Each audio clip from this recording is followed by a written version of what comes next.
These are the most amazing young men that I've ever been around. Let's go. Police Officer John Delavra. Police Officer Vincent Day. Just go out and show the guts. You showed up September 11th, and you'll take it home, baby. That's it. You have to realize these young men are working for a living. It's a challenge for all of them.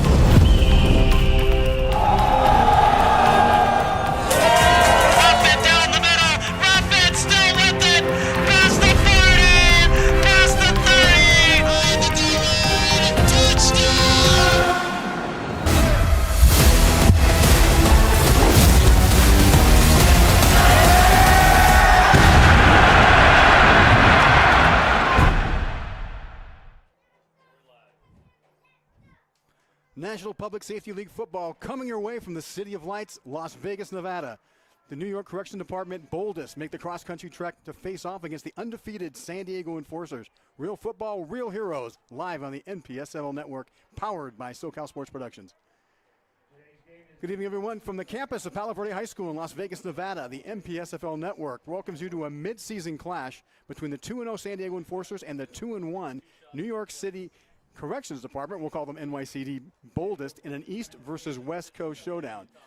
Good evening, everyone, and welcome to the NPSFL Network. I'm TC Wardell, alongside my partner, Thomas Conroy. We are at the midpoint of this season's 2026 NPSFL season, and both these teams are going to showcase two of the top teams in Division I. Both teams really fighting for a position in the championship game, which will be in late June.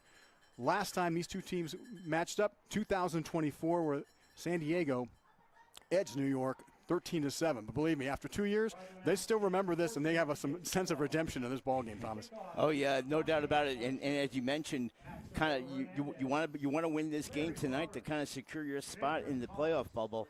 So both of these teams, understand the importance of this evening's game. Absolutely. As they set up the teams here on the field, they're preparing to kick this one off. We'll throw this over to our player profiles right now for both squads. We'll highlight a few players. Okay. In a few minutes, we're going to start off with the kickoff here as we are getting underway quickly from sun-filled skies here in Las Vegas, up in the Summerlin area in northwestern Las Vegas. Kicking off will be the Enforcers. They won the toss, elected to receive. They are in all black, triple black helmets, jerseys, and pants. And the Syracuse Orange Men kind of looking team in the New York Correction Department. I like that. Orange jerseys, orange helmets in the white. I do too. Kind of reminds me of my high school. Prepping to boot the ball away for the Enforcers. As they look to go undefeated. They had 2-0 in the season. They got a forfeit loss by the LAPD Centurions as they folded early in the season. So undefeated so far. I'm ready to kick it away, and we are underway here from Las Vegas. Kickoff taken to the 12-yard line. Looking to the outside, that is Palmer, and Palmer, who also plays wide receiver, gets the ball out to about the 32-yard line, and that is where the boys in orange take over 1st and 10. Yeah, that is Coach Eddie Romano, and his keys to the game tonight, TC, is control that line of scrimmage, and he wants everybody to keep composure with the traveling distance from New York. And of course, defensively, he definitely wants to win the turnover battle. So expect a lot of hits on the ball carrier to try to draw that ball loose. 1st and 10 for the Boldest. The Orange 2-1 on the season. Quarterback Josh Molyneux leading the way, since 2 receivers to either side. Single setback is Jones.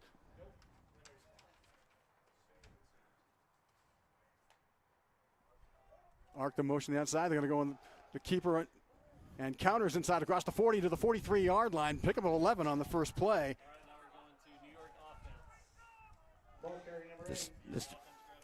And the offense in the New York. Let's get their starting team. The quarterback, Josh Molyneux. The sole running back will be Michael Jones, number 8. 4 wide receivers set will be Wesley, Minot, Lane, and Palmer. The big boys on the front line, Chris Hirsch, Steve Momhauer. At center, David Diaz. The right side will be Stephen Harrington, and right tackle centered by Senyata Gibson. 11-yard pickup on the opening play for New York.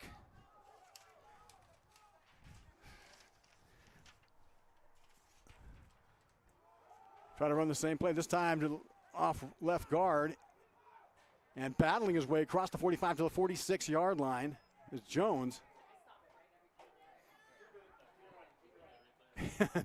Yeah, definitely have a new team on the sticks there. Pick up a 3 on the play, 2nd and 7. Yeah, Victor Cox right there making the hit. Here we go.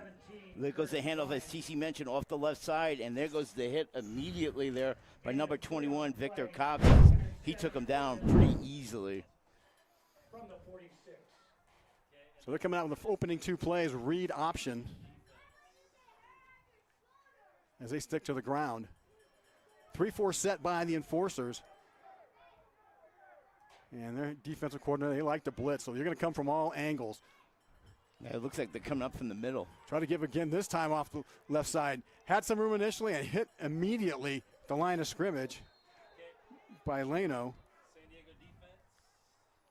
And the San Diego defense, TC for you, it is across the front.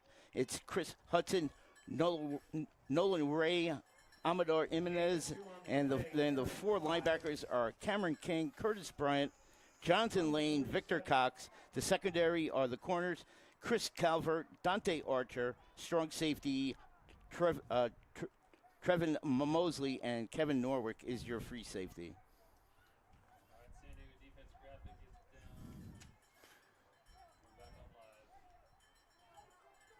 So watch the linebacker play watch Curtis Bryant specifically. Linebacker play for San Diego. They're gonna move him into a lot of positions. 3rd and 5 from the 47. Here they come from the edge. This time Molino dropped in the backfield on a corner blitz off the left side. Yeah, Victor Cox, TC, once again. First time he's lined up on the left side. Here's the replay. Look at him come right there, untouched and right on top of the quarterback immediately for the sack. Nobody saw him. Nobody picked him up. Back up the other direction. Kind of surprising too, TC, because they did have a tight end there, and that's his responsibility.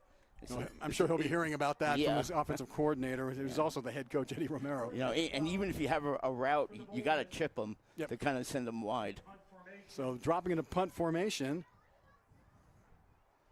will be Eric Rivera. Pardon me. They'll decide who wants to punt here in just a second, but great job in the opening drive by the defense of the Enforcers. Turn this ball back over, and that's Javid Popol doing dual duty as kicker and punter, standing in his own 29. Little rush, knuckleballer, going to be short, going to drop it about the 36. Takes a sideways bounce right at the 35-yard line, and that is where we'll get our first opportunity to see the Enforcer offense. Chris Buchanan, head coach of the San Diego Enforcers. We used to cover him when he was a player with Coach Salmon. He's his keys to victory tonight. Stop the run. They got to stop the run. That's what they did on their opening drive extremely well. Establish and control the line of scrimmage. And also, just like the typical answer, win the turnover battle. That's just about everybody's key to victory. Yeah, Coach Romano and Coach Buchanan must have went to the same school, because 2 out of their 3 keys are the same. They got in, and they're going to run the ball right up the gut.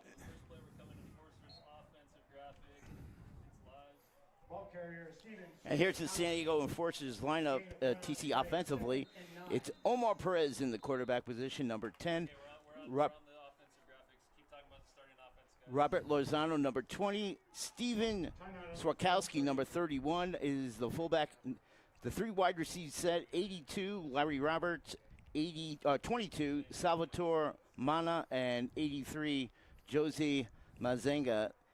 The offensive line, left to right, Trey Hamilton, Andrew Tappa, Nico Craig, David Rojas, and Nolan Ray. And look at the skyline of Las Vegas in our shot. And what is a hazy day here in the City of Lights. Beautiful. We're not staying in any of those nice places, no.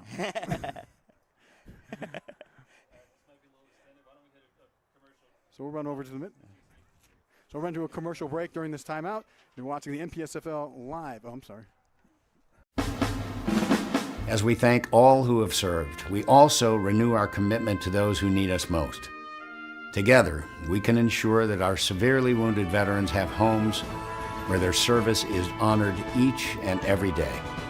To all our veterans, we salute you, we thank you, and we stand with you, always.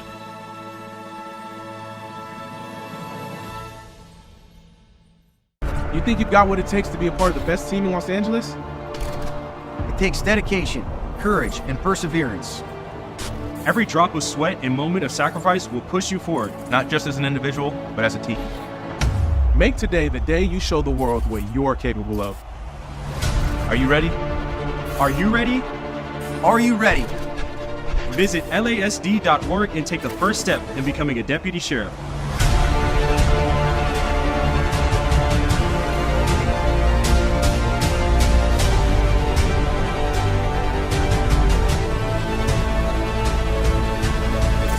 If not you, then who?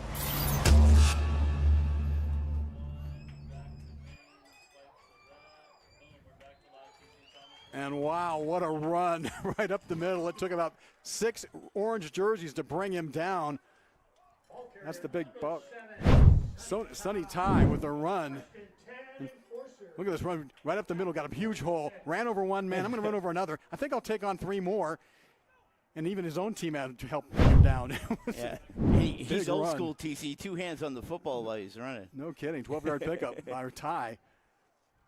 And he has a load in the middle. All right. After this play, we're going to the NYCD Boldest defensive graphic. Right. So 1st and 10 from the 46-yard line of the Enforcers. They're on the move. First pass of the game, a quick one out in the flat. And no, just dropped. Perez. Starting lineup for the Boldest, it's Savion Adams at defensive tackle, then Brett Brown and Steven Adams in the middle, the linebacker, Tim Switzer, Wayne Harris, George Lutz, and Ivan Montag. The safeties, are Travis Briggins and Jahan Wint. The cornerbacks are Donnell Lazar and Cameron Palmer, who just made that tackle. Big tackle, loss of 4 on the play. They tried to run that swing pass over to Perez, and he was just manhandled. Lost about 4 yards. Yeah, he did. 2nd and about 14 for the Enforcers, still on their side of the field. They give it to the big man, Ty. Ty tries to run over players. We're going to get a face mask penalty, as it takes about 3 orange jerseys to bring him down. But someone grabbed number 43, Savion Brown. Yeah, he had to grab onto something, and he got a piece of Ty's face mask. Savion Adams. Brett Brown is his counterpart there. So first penalty of the game. Oh, they gave him a personal foul on that. I thought that was a little unintentional. Could have been a 5-yarder. Pretty harsh there on the penalty. I thought that was unintentional. His hand slipped down off the face mask. Here's a replay. As you can see here. He's up high. Give up the middle. And there he is. He just grabs it unintentionally, then grabs the jersey. But oh, that was 15 yards for that. Yeah. That's a hefty penalty. It puts him into NYCD territory at the 43-yard line. Yeah, tough from our position of whether or not he had full grasp of the face mask. Yeah, it looks like he might have slipped off. I would have given him 5 yards, but officials saw otherwise. 1st and 10. Perez with the give to the big man, just driving people backwards across the 40-yard line.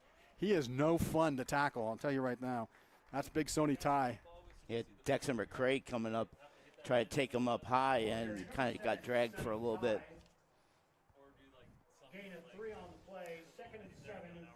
3 yards on the pickup, 2nd and 7 for San Diego.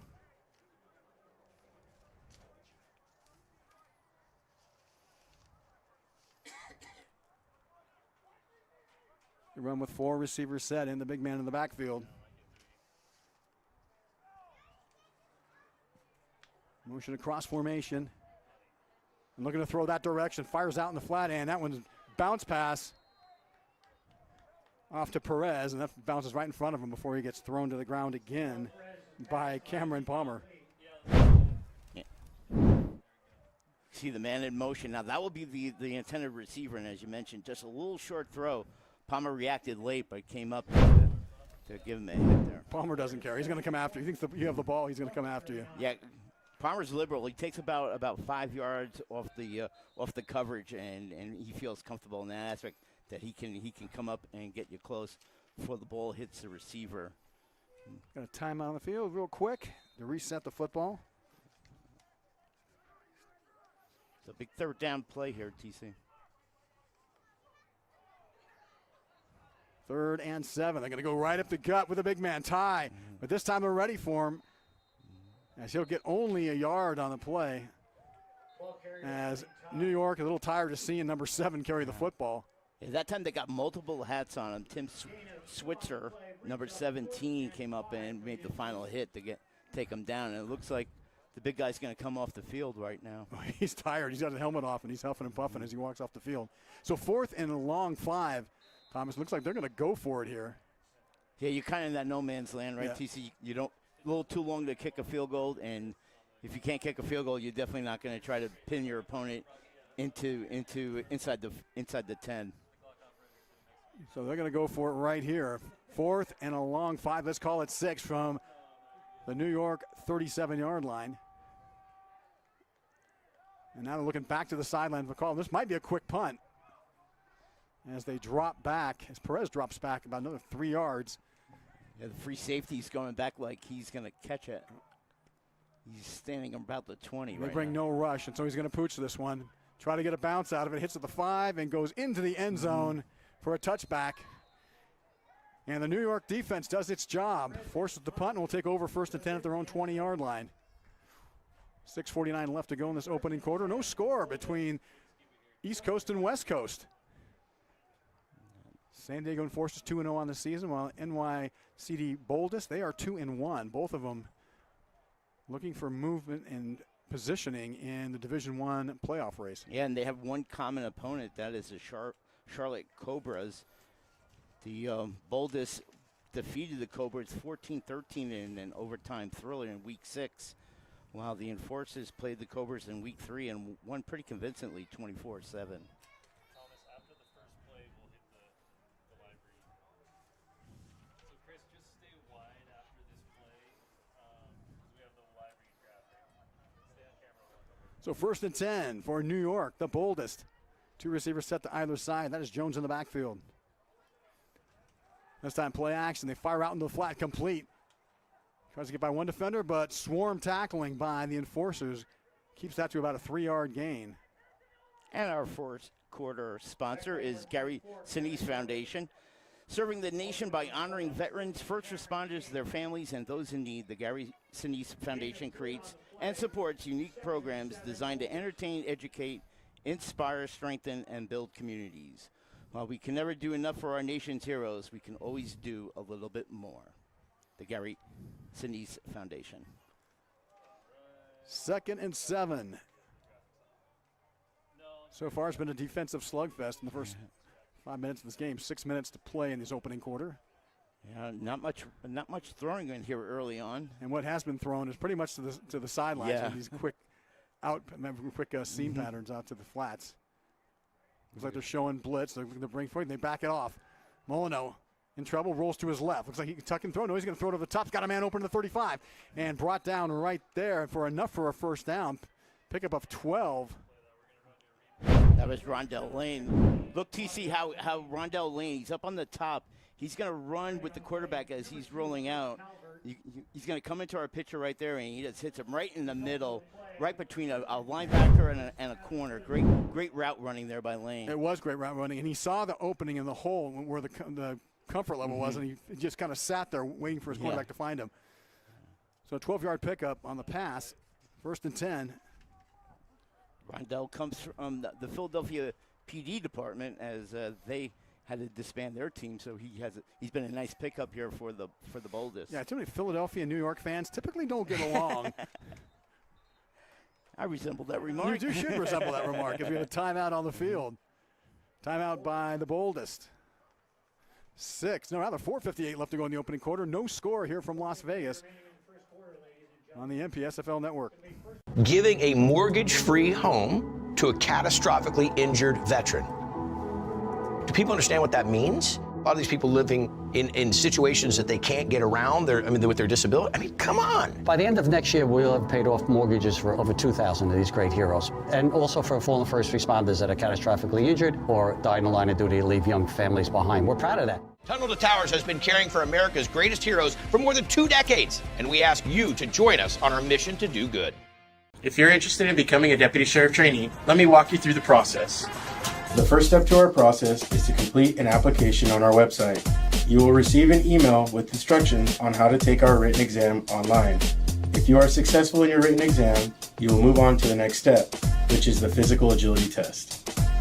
If you're successful in your written examination and your physical agility test, you'll move on to the second phase, which consists of a polygraph examination, a medical, and a psych evaluation.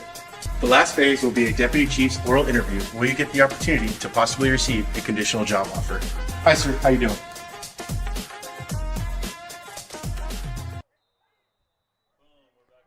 And under heavy pressure, Molyneux just threw that football away as he was getting heavy pressure from the right side of the defense. Yeah, it looked like Cameron King came from the outside again. Let's see if we can get a replay. So 2nd and 10 for the NYCD Boldest. Both teams kind of feeling each other out right now. Offensively, a little static for both teams. Defense is playing extremely well, but quarterbacks making, still got to get warmed up. And remember, these players don't get a lot of opportunity to practice. Yeah. And sometimes it's once a week, sometimes once every 2 weeks, or sometimes twice a week at the most. Because they have working schedules they've got to logistically work around just to get on the practice field, much less on the game field. Motion across the formation. That's Wesley.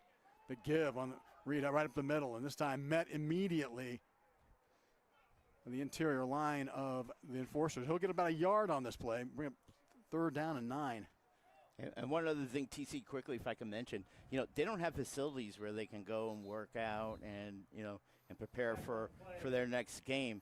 It's more about, they got to get some sponsorships and some donations to allow them to have that time where they can come together and practice. So great job by all these men for their dedication. Yeah, and being a member of the NPSFL is kind of a labor of love, as these athletes must juggle work, practice, and family schedules in order to play their respective teams.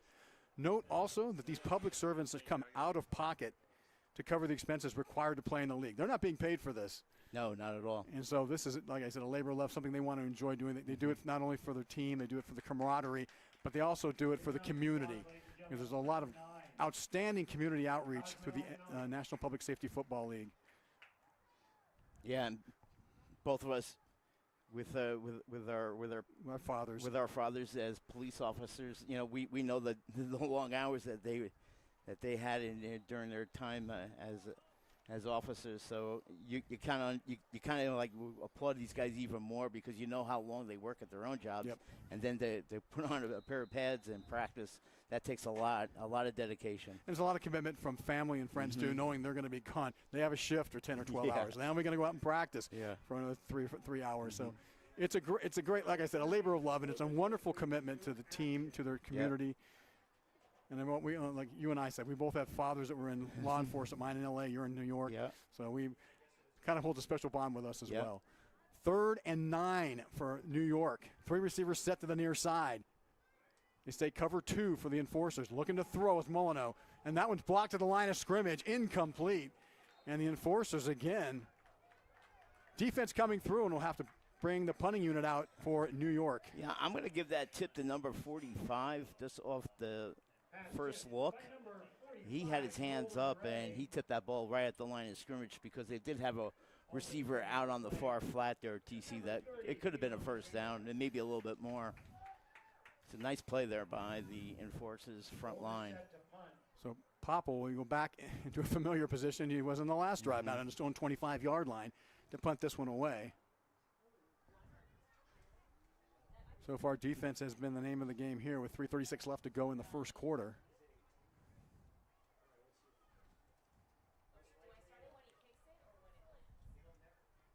This is one of the things that's most difficult in practice. If you don't practice this a lot, getting these long snaps, they can be a little tough, a little dicey. This one just got underway.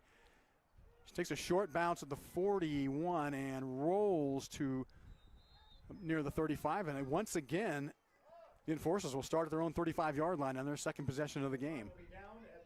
And Josie Menzenga was the deep receiver there, and it fell a little bit in front of him, so he was not going to touch it. Just let it play dead and then go 1st and 10 from there. This goes back to the beginning of this league. It goes back to the old Cops and Robbers games.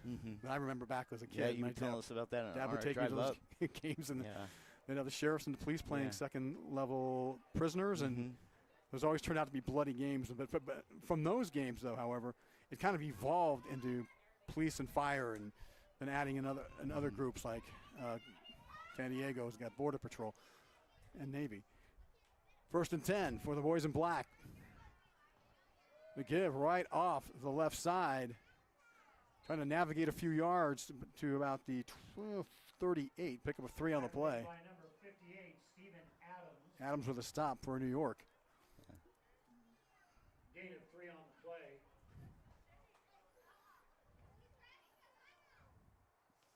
And just to give you from an East Coast perspective, all three fire department, police department, and corrections department all played each other in various sports throughout the year. Going to give again this time, and avoiding a few tackles, get across the 40 to the 42-yard line. In relief, that's Alfonso Cardona. That's the big guy, number 2, Brett Brown, right there from the Philly PD that made the hit there to take down the enforcer running back. Receivers are giving the plays away because when they're not, it's not a passing play. They're just kind of standing there, not look like they're ready to go out to block. So they got to stop being that false key. That's going to give it away for New York as they stack the line of scrimmage. Looks like they're coming from both A gaps and coming from the edges. Let's see if they back off or not. Yeah, the analytics says that they run either over right or left guard. They don't try to take it too much outside. At least Omar Perez at quarterback trying to read what's going on. They got 4 guys rushing from the edge, and this time, yeah, absolutely. What a cluster that was right in the middle, and the ball was blocked. It was a low pass, but there was nothing like 8 orange jerseys coming right up the field. Here's a replay, TC. See them all stacked up, as you mentioned, and keep your hands up, and that ball got batted right by the outside end right there. Roberts was the intended receiver, had no chance at that one, and so back in punt formation, it'll be Ace Cortez. So 3 and out for the Enforcers.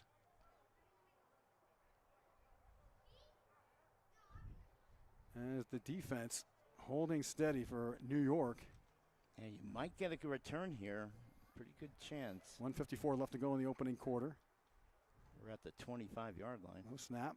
Not much rush. High, short kick. It's got a lot of height on that one. Let's see where this bounces. About the 30-yard line.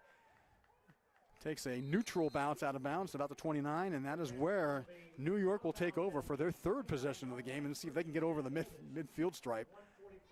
1:45 to play. Yeah, that was Ace Cortez right there in pregame. That's how he was hitting them. Nice and high and kind of laid dead flat right once they hit the turf.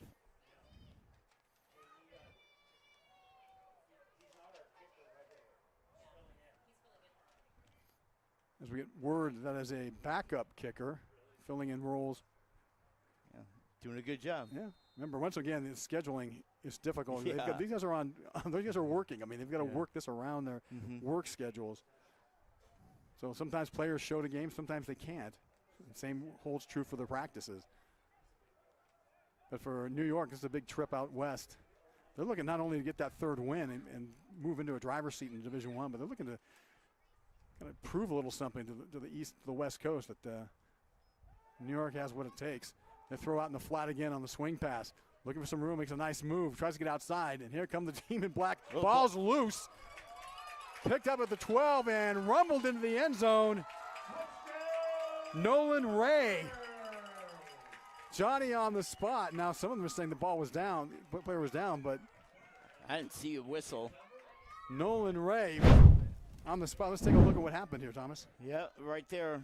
You can see Ray on the outside, came in on inside rush. Nice throw out to the flat area. Kind of not handling the football well, protecting it. And there's Ray picking it right up. He was a would-be runner trying to track him down. Suddenly gets the ball in his hand, and he runs in the end zone untouched for a defensive touchdown. And there's one of our keys to the game, TC, the turnovers. Right. First one for the Boldest, and Enforcers capitalize on the turnover for the score. So the Enforcers strike first, and they do it on the defensive side of the field. A 15-yard scoop and score by Nolan Ray. As the extra point attempt is up, and what do you think? It's good. And the Enforcers on the board, 7-0 against NYCD Boldest. 1:16 left to go in the opening quarter. Well, we said it was a defensive ball game, and so far that's exactly what we've got. Yeah. That's great reaction by Ray right there to pick that ball up, because sometimes you can run right past it trying to catch that would-be runner there. Well, I like seeing the Enforcers defensively swarming to the ball, and there wasn't anyone just letting someone else tackle. They all came to help. Hey, look like a happy bunch there on the sidelines, TC. Yeah, I think pretty excited right now. Feeling good with a 7-0 lead. No doubt. Sure, they'd like to see the offense get a little more productive, but the defense is geared and ready. As we can see here so far tonight, it's 3 possessions by New York, and they've stopped on all 3 so far. Victory received for the Boldest, number 23, Jensen Went. And number 1, Never loved this kickoff structure. Ace Cortez set to kick. Ball set back at the 35-yard line, and your team right on the 40 of the opponent's 40. Yeah, and they have to get it to the 20. Yeah, I'm just not a fan of this. And it's a short kick. Gets there, it does. Gets over to the 18-yard line, bounces up to the 13. Looks off the left side, trying to find a crease, and gets a few extra yards down to the 23-yard line. And the NYCD Boldest offense back on the field, trying to get something going here. Yeah, that was Johnson Wint. He is the starting cornerback for the team, and he came out there as a returner. Ran pretty good. Good setup to the far sidelines. Picked up some decent yardage. Well, New York has yet to get across the midfield stripe on the offensive side of the ball. And now trail San Diego 7-0, even though it doesn't show as much on the scoreboard. And set back in the cover 2. 3 receivers set to the near side for the Boldest. Josh Molyneux in the gun. Here comes a blitz right up the middle, and they run right to it. And there wasn't a whole lot there to get, because they had a run blitz going right between the 2 A gaps. And the running back ran right into it. And now you're seeing the safeties now kind of sneak up to make that a huge box right there. Just too many defenders for the offense to kind of block right there. Pellegrini on the stop for San Diego. Ben Vickers, no gain. A little help from Vickers, no gain on the play, 2nd and 10. And it's been tough sledding for this Boldest offense so far. There's under 30 seconds to go in this opening quarter. Again, they'll send 3 receivers to the near side. This time looking to come from the edges, they back off, and here comes the defensive end. In troubles Molyneux. Molyneux gets swarmed, and he is going to go down at the 20-yard line. Yeah, great penetration from the outside, but the middle kind of fell apart there, and that's how they got the sack there. Second sack by this Enforcer defense in this quarter. Sack on the play. Yeah. And like I said before, the defensive coordinator, they like to blitz, and they like to come from a lot of different angles out of this 3-4 defense. And that'll do it for quarter number 1 here from Palo Verde High School in Las Vegas, Nevada. San Diego Enforcers with a 7-0 lead on the NPSFL network. Enforcers 7.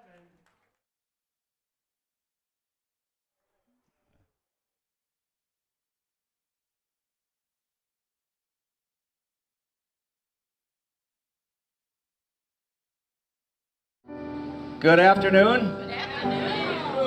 Captain Bish introduced me to the FDNY right here 21 years ago. We outfitted him in John Plant's captain's outfit, put him on a truck with an axe, and they responded to an alarm.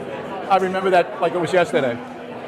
And that night that I came here to the firehouse really began to galvanize a devotion and a commitment to serving our first responders that manifested itself into the creation of our first responder outreach program at the Gary Sinise Foundation. More good came out of 9/11 than evil. And the good is a guy like Gary Sinise.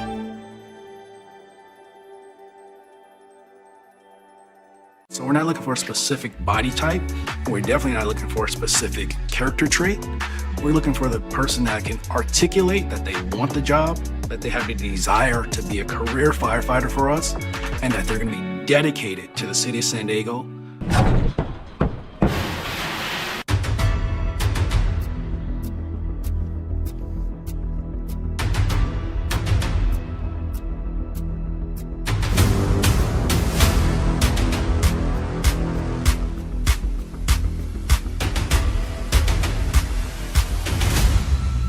Motivates me to be a better firefighter and to be a better person serving the community of San Diego.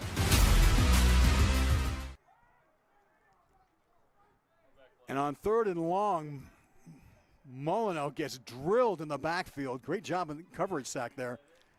Yeah, not a lot of time. Here's the replay, TC. We've been talking all about the first half. That outside pressure is just getting to them immediately. They're getting right around those left and right tackle there and just giving Molyneux trouble. Guess who that was? Nolan Ray on the sack. He's having a game, He isn't is.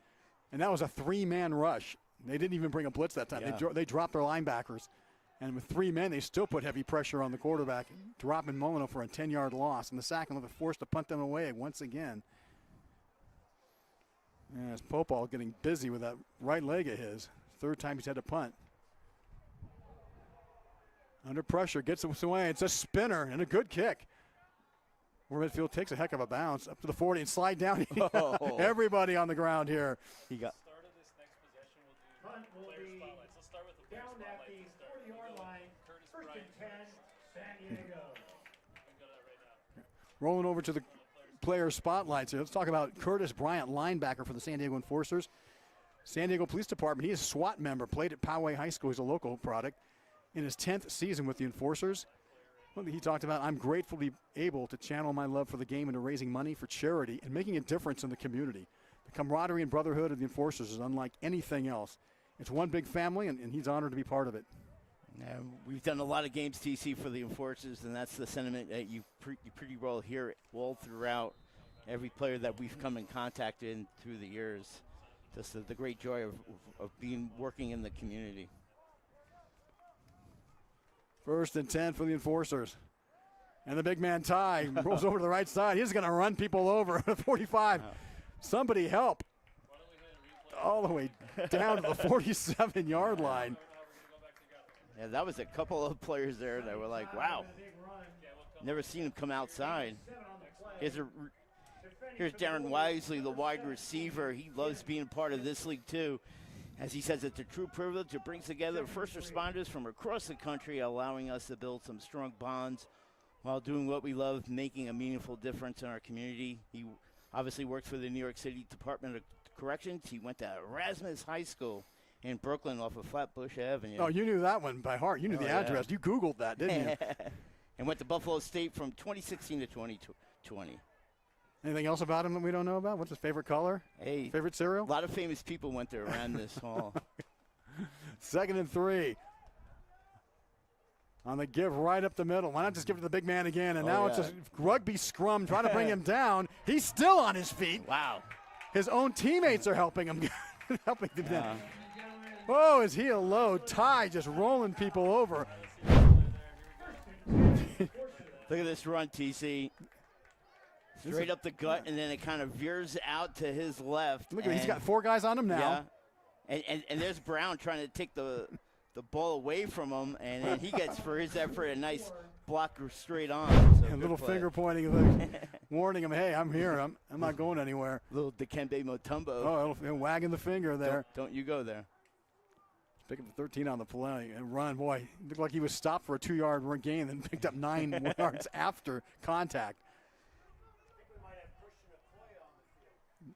Oh, we got a Christian Okoye reference coming in. I played against him my freshman year. Well, I didn't. I was on offense. I didn't have to hit him or him hit me. 1st and 10. Heavy rush coming. No, they're going to put this one deep down the left side and intercepted at the 31. Short pass, and that was some room down the left sideline. Cutting back in and finally brought down near the 30-yard line in the Enforcers. And finally, New York gets a break on what looked like was a miscommunication between receiver and quarterback for the Enforcers. Yeah, great read there by Travis Briggins. He dropped off the pass route because he saw the ball was going to be short and picked it up nicely in there. And as you said, he had a smooth sailing on the far sidelines for big yardage there before he was taken down. But that's a great read there by the Boldest team president, Travis Briggins. How about that? Thomas, let's hit this next player here. And there's Brett Brown, one of the guys that made that last stop. Brett comes from the Philadelphia Police Department, as he's a captain. He was a captain of the Philadelphia Blue Flames 2018 championship team, and he played at King's College from 2006 to 2010. And with Philly folding, I'm grateful for the Boldest for giving me the opportunity to play in front of my family again. I'm having the most fun I've ever had in my career with the Brotherhood built here in the last 5 months, especially on the dark side. I love going to the battle with these guys. So great. He's an outstanding athlete. Yeah. And we thank him for his service. And great for him to get another opportunity. Another player spotlight. Let's head back to San Diego. Amador Jimmy Jimenez from defensive lineman. He's also on the SWAT team with the San Diego Police Department. South County San Diego boy. Played at San Ysidro High School in his 6th season with the Enforcers. His was just plain and simple. NPSFL means brotherhood, staying active and being part of something bigger than yourself. And I think that pretty much encapsulates everything with the NPSFL. Yeah, no doubt. Great to see him and all these guys that we're highlighting. Their dedication, right, TC? Absolutely. And once again, we talk about scheduled practices. Can only be once or possibly twice a week, and oftentimes work schedules can take precedent over practices. So coaches and players are doing their best to squeeze in practice reps and developing game plans for each contest. And that gets challenging when you don't always get to see each other every day or once or twice a week. Both of us had the honor of playing in this sport, and I just can imagine with a haphazard schedule of working and then kind of doing your practice schedule with your trying to meet with your work schedule and playing these games. It does makes me marvel every time I come to one of these games. So after the interception, I believe that was McRae. Correct me if with the interception. Yeah. No, it was number 4, Travis Briggins. My fault was Briggins. Great field position now into Enforcer territory at the 30-yard line after the INT. Molino's watching blitz, and here they come. Fires that one off from the flat, complete on the hook pattern. Looking for some room inside is Palmer, and Palmer. And every play is a gang tackle. Everybody's swarming to the football, and Palmer will pick up about 4 yards on the hook. Pass complete. Gain of 4. Not right now, but get it ready. The second quarter live read. Just get it ready. 2nd and 6 at the Just get it ready. You don't have to do it right Okay. now. Just get it ready. Yep. Don't have to do it just yet, but after this play. 2nd and 6 for New York. They'll stay even with receivers on each side. Watch the ends coming in. Looking for a crash, and they fire out in the flat again, this time complete, but not going to get a whole lot of yards there, as hanging on for dear life and making the tackle is Dante Archer. Our second quarter sponsor is Globe Life Insurance. Globe Life Insurance provides accidental and supplemental health coverage for first responders for the times we least expect it. It is a peace of mind for on and off the job, including accidents, injuries, ICU stays, cancer, heart attacks, and strokes. Please contact National Rep Paige Drain for your free quote. So 3rd and 5 for New York. The defense by the Enforcers holding tight.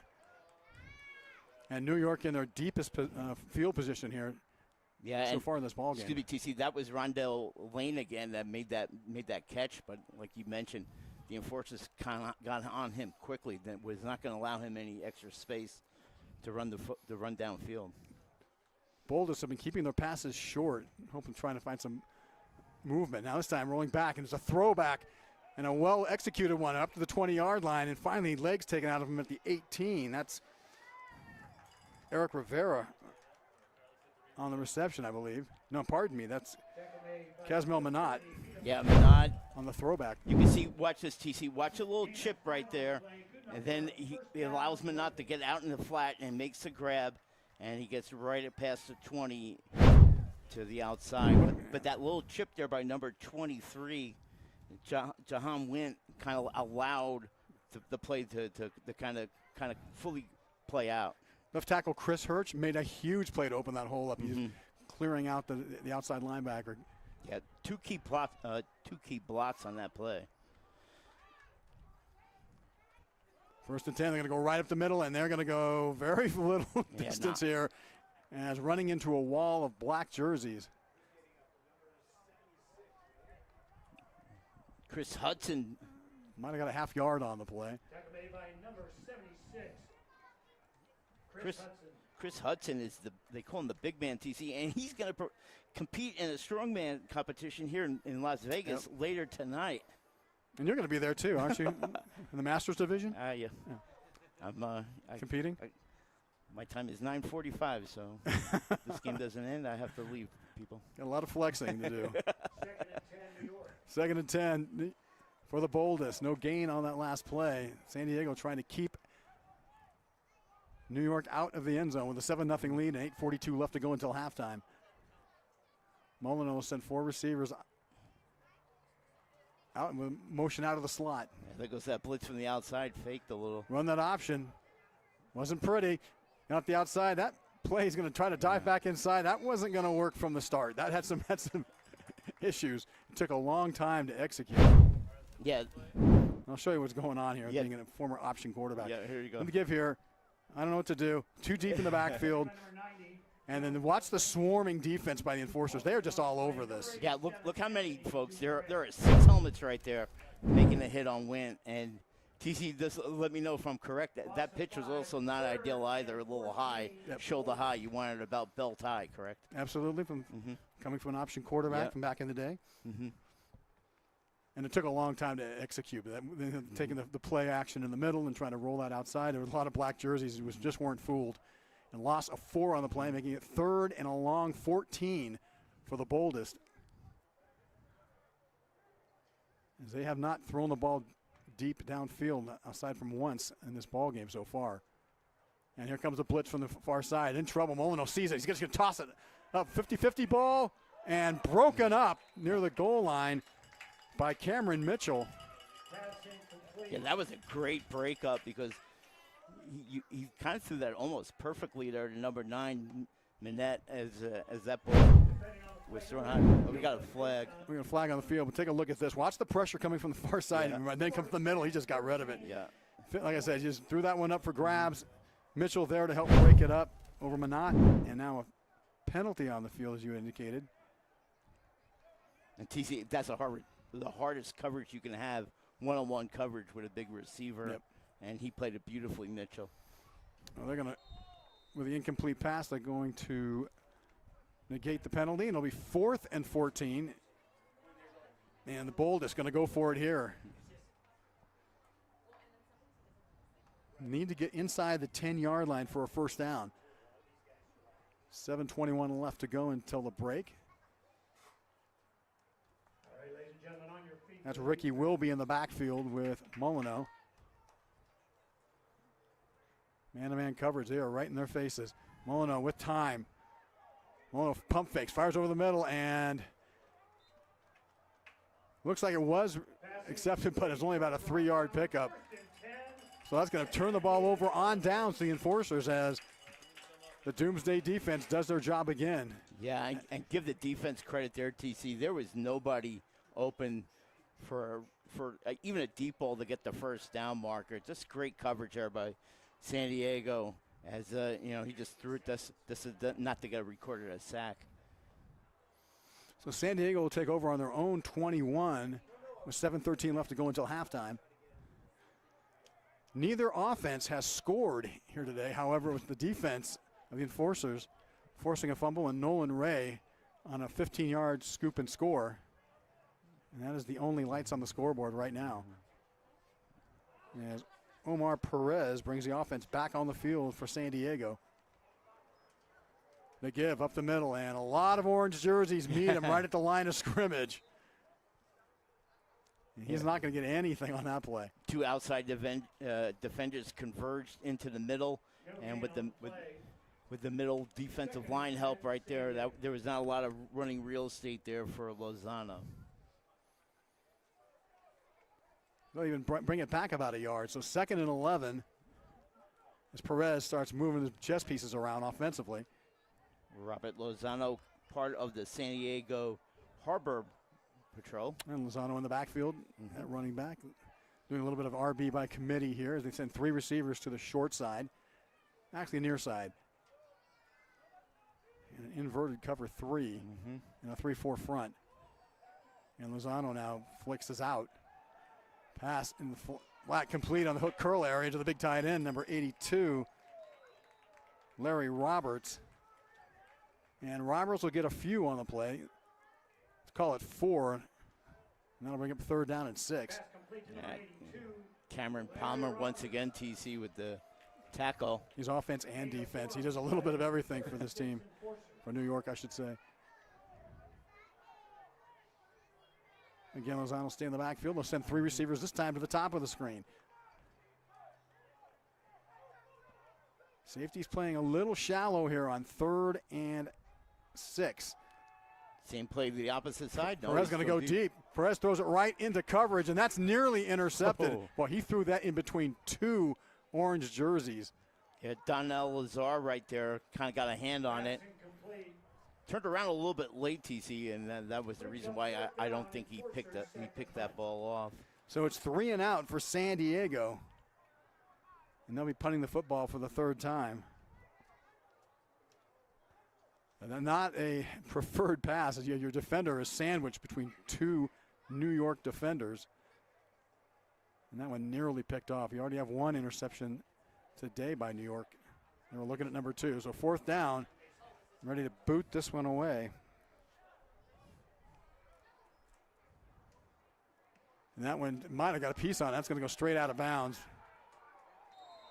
And that's bodies everywhere. And we may have a roughing the kicker penalty. There's a flag in the backfield. Second costly penalty by the Boldest. TC, remember that face mask in the first quarter that gave the enforcers 15 yards. That should give him a 1st down here. I would think so. So it looks like we were roughing the punter penalty in the backfield. And that's a big penalty for New York. That's going to kill, is going to give this drive new momentum for the enforcers. Yep. Our officiating crew is working it out. We'll let you know when they send the signal. Having a meeting of the minds there. We'll see what they're going to come up with.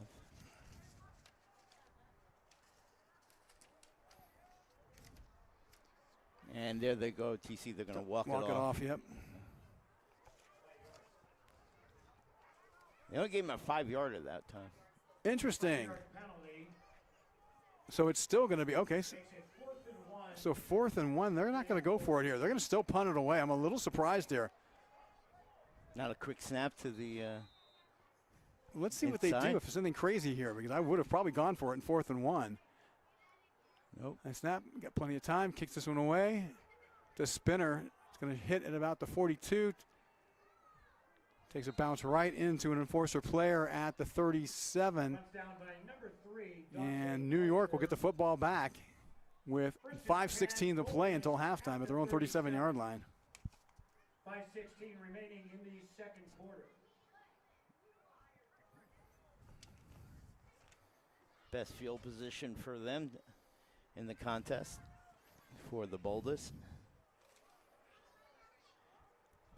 TC mentioned they're 2-1. Excuse me. I'm sorry, go ahead. No, go ahead. No, I was going to say they actually did have, after the interception, their offense did have the ball at the 30-yard line to the enforcers. Yeah. Sorry. Nope. Didn't mean to show you out there. No. 2-1 on the year are the Boldest. Their only defeat comes at the hands of FDNY, the bravest. Shut them out in week 4, 16-0. And they don't get along, do they? Any of the New York teams? No. Yeah, three teams in the New only York. time they get along is when somebody goes down. Run off the left side, bounces off a defender, and gets across the 40 to the 43-yard line. Good piece of hard running there. The smallest guy on the field. I believe that is Ricky Wilby on the carry. And a timeout on the field. Getting back on your question, yeah, they don't get along, but man, I never seen a bunch of people who gather at one person's house during the summer or the winter. Then the correction officers and fire department, police department. Yeah, there's a lot of support here between all these programs. Even though on the field they can get a little feisty, no question about it. But no, there's unbelievable support by all three New York teams. I believe it's fire, police, and of course corrections here. And we see it out here in California. We, like I said earlier, we've done the enforcer games where we traveled with them to when they played up here, up in LA. So a lot of general, they take it seriously on the field, but after the games, there are a lot of handshakes and hugs. Yeah, absolutely. A lot of respect and camaraderie between these groups. No doubt. But not right now in the middle of the heat of battle on the gridiron. 2nd and 6 for New York, needing to get something going. They trail 7-0. Enforcers looking to come from the edge. Now show blitz up the middle. They bring it. They run by. Ball's loose again. Still loose. Who's got it? And it's a scramble for the football. Who knows where it is right now? It's still loose, TC. Enforcers say they have it, but who knows? That is a pileup at the 47-yard line. They're going to have to unpeel the onion here. Oh, yeah. Enforcers say they have it, and they do. Second fumble recovery. Here it is, TC. You could just see it right from the start. He got hit from behind, didn't really have to secure the football enough, and that became the scramble. And right underneath, you do not want to be underneath that pile, and finally came up with the enforcers grabbing it. As that was number 21 for San Diego, Victor Cox, who's done an excellent job here today from his linebacker position. So recovers recover at their own 48-yard line. Second fumble and fumble recovery by the Enforcer defense here in this half. They've done a phenomenal job defensively.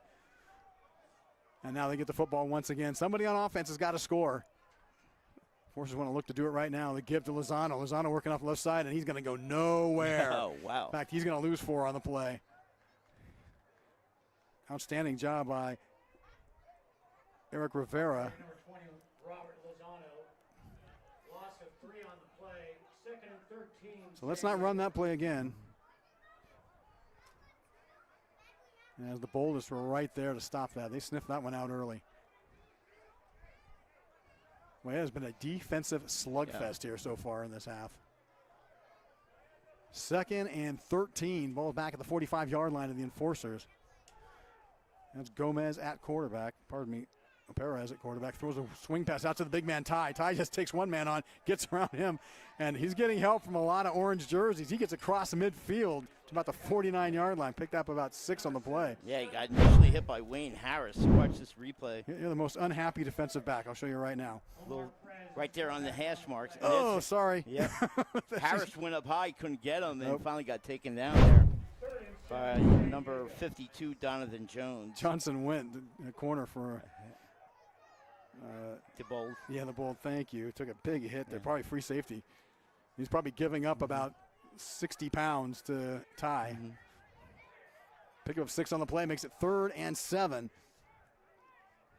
Yeah. I just throw it to number 7 all day long, let him just run forward. He's up on the top right there. He got him in the slot.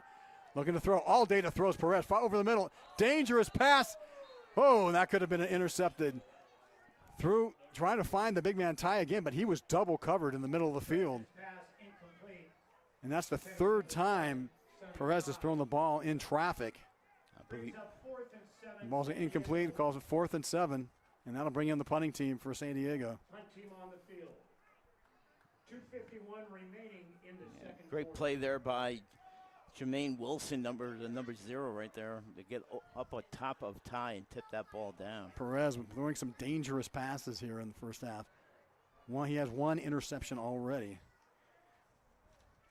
Well, you can see what he's trying to do. He's trying to keep that defense honest and try to throw it across the middle. Cortez high and short.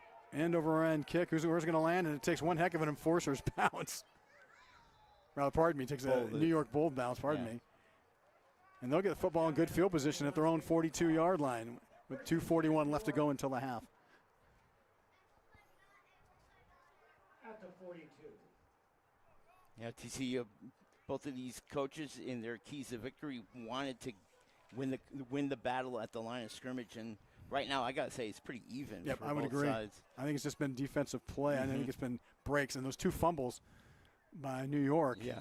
And helping, especially one with Nolan Ray scoop and score in the first quarter from 15 yards on the fumble recovery. That is the difference in the ball game. 7-0 San Diego.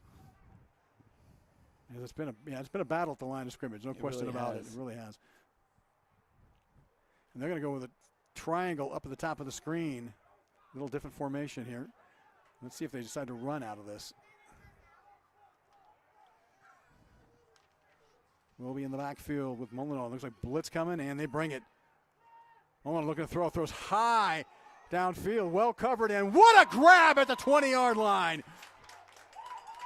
Rondell Lane breaks from the defenders at the last second and makes a diving catch. Take a look at this, Thomas. Yeah, one-on-one coverage with Mitchell, and you can see it downfield. They pick up the blitz, and there goes the throw.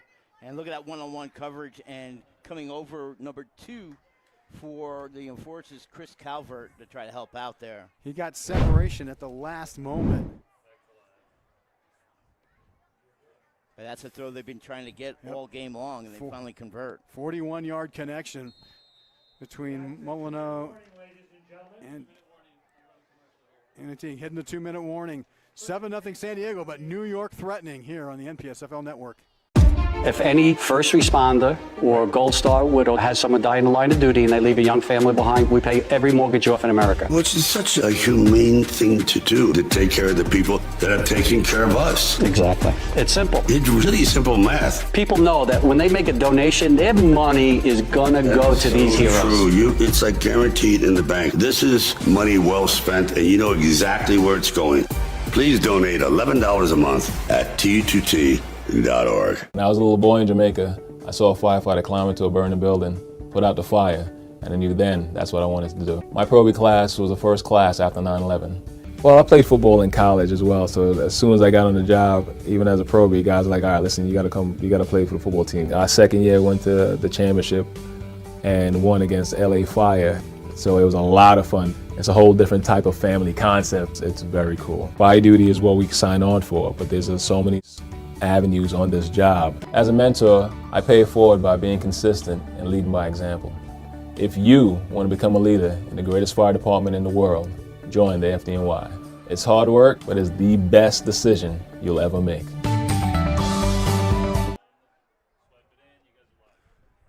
First and 10 from the 17-yard line of the Enforcers after a 41-yard connection by Molino and Jones. This time the give to Whitby. Whitby hits his own man and then gets dropped.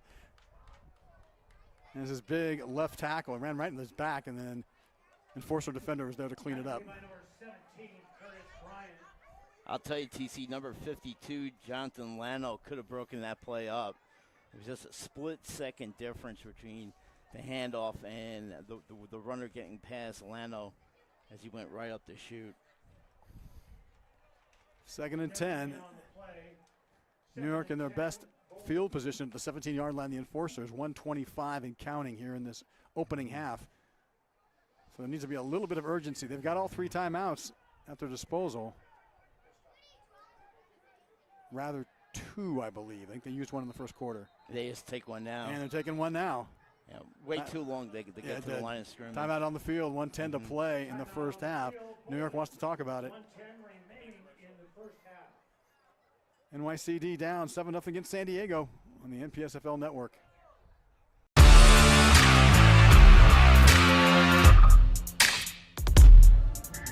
FTO, it's a field training officer. We train recruits coming out from the academy. The training process takes about 6 months.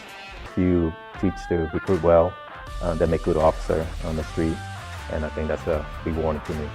I believe Dallas Police Department is a great place to work. You have opportunity to move up, and there's a lot of room to grow. My name's Officer Comas, a recruiter for the Roanoke Police Department. I can give you a million reasons why you should come to this agency, but how about you hear a few from some of my friends? Let's go. RPD values what we have to offer. I grew up here in Roanoke and wanted to take care of our citizens. I wanted to be part of a team. Because we wanted a challenge. By working together, we can make a difference in today's youth. Using the latest in technology to build a safer community. We wanted to bridge the gap. We wanted to be the example. We saw our future with RPD. You see your future with us. Everyone has their origin story, and we want this place to be yours. So apply today and change tomorrow. And another completed pass between Molyneux and Lane, but I think we're going to get a holding call against the Boldest. Yeah, you're exactly right. Number 51, the offensive lineman. Take a look at the replay, TC. You'll see it on the rollout. Yeah, he's going to roll out, and 51, you just see him right there holding up that one guy. Took him down. That's why he got the penalty. Great throw to Lane, who's been the offensive star here for NYCD. Yeah, he's been Molyneux's go-to guy. They connected on a 41-yard pass play about 4 plays ago to get down in this position. But right now they're going backwards. Yeah. All the way back to the 28-yard line. It'll be second and a mile. With 1:02 left to play in this half. Yeah. You know they'll have to get something on the board before they head to the locker room. Excuse me. You saw it with Coach Romano when he called that timeout. He just was not happy with the look of his offense. So they'll go trips to the near side. That's Ricky Wilby in the backfield for New York. Heavy blitz coming from the outside. They pick it up. Fire over the middle. And that one incomplete. Actually threw at the back of the linebacker, Curtis Bryant, and the enforcers. Good defense by Bryant. Now 3rd and a long way. Yeah. Bryant's back, make the play there. One of our spotlight players. But good coverage by Curtis. Another dangerous pass. These quarterbacks are throwing some dangerous passes. Can't tell what we got here. We got 3rd and over 20. 3rd and about 20. They can get a first down at about the 9-yard line. But they're running out of time. 53 seconds to go until the half. And their best field position, they don't want to waste it here. Yeah. I haven't seen anybody warming their leg up, so it looks like they're going to try to score in the end zone. 3-man rush. Look at this. A lot of guys back. They're going to only run 3. They'll bring a 4th. Molyneux with time rolling out to his left. Molyneux with a pass and broken up at the last second. What a play. Outstanding play by. Is that Roberto Rifle on that? I believe so, but there's a flag, though, TC, at the 25. Right on. Let's see what happens here. Got a personal foul against, hands to the face against New York. There goes, back, there he goes, another rollout there on the hash marks, and a good throw. He would have had his receiver, but like you said, DC, Rifle right there making a great play. 2 big penalties on this, 2 huge penalties on this drive. After the big 41-yard connection, it brought them down to the 17. Now the 2 penalties have dropped them all the way back to the 43-yard line with 43 seconds to play. Wow. Just think of that play, DC, by Rifle. He came from the middle of the field, reacted to the quarterback rolling out, as you said, to the far outside, and he came over and made that play. Just great instincts there. So it's 3rd and Henderson for New York. With 43 seconds to play in this half, and their offense has just really struggled to get much production. Yeah, it's almost like one step forward, 2 steps back with the way they're playing right now. They were just on the 17-yard line. Now they're at the 43 of the enforcers. As they set 3 receivers to the near side. Let's see if the enforcers get aggressive with the blitz. It looks like they're coming from the edges, and here they come. Screen pass, well played, but also well defended as it makes a move off that side and down to the 40. Nice piece of running after the catch. Wint again. Yeah, it was Wint. Yeah, throw was a little bit high. But it was a smart play. They saw the rush coming. Let's run that screen. Exactly. Here you go, TC, like you mentioned, the blitz coming up the middle. and from the outside, and there goes a little high throw, a little bit more in line. He might have been able to break for a few more yards, but well covered there by the Enforcers defense. Got as much as he could out of that play. The Enforcers were right there at the second level to make the stop. So that's going to bring up 4th and long, and that's going to probably bring up a punting situation. Pursuit angle by the other would-be defenders was excellent, and that's how you keep a play like that from going 10 to 15 yards downfield. Great pursuit angles. Yeah, second line, that second level didn't waver. They stayed right in their lanes. They stayed right across the field and ready for something like this. So now they're going to punt this one away with just 32 seconds to play until halftime.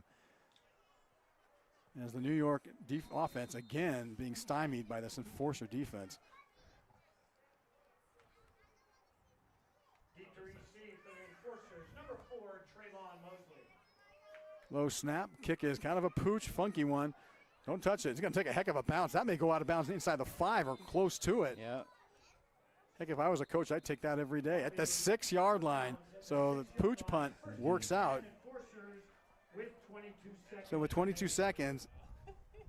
Got to believe it, Neil, right here. Oh, yeah. With 22 seconds at your own 6, yeah, you're not going to take a chance on anything. I'm not going to chance it. You're exactly right.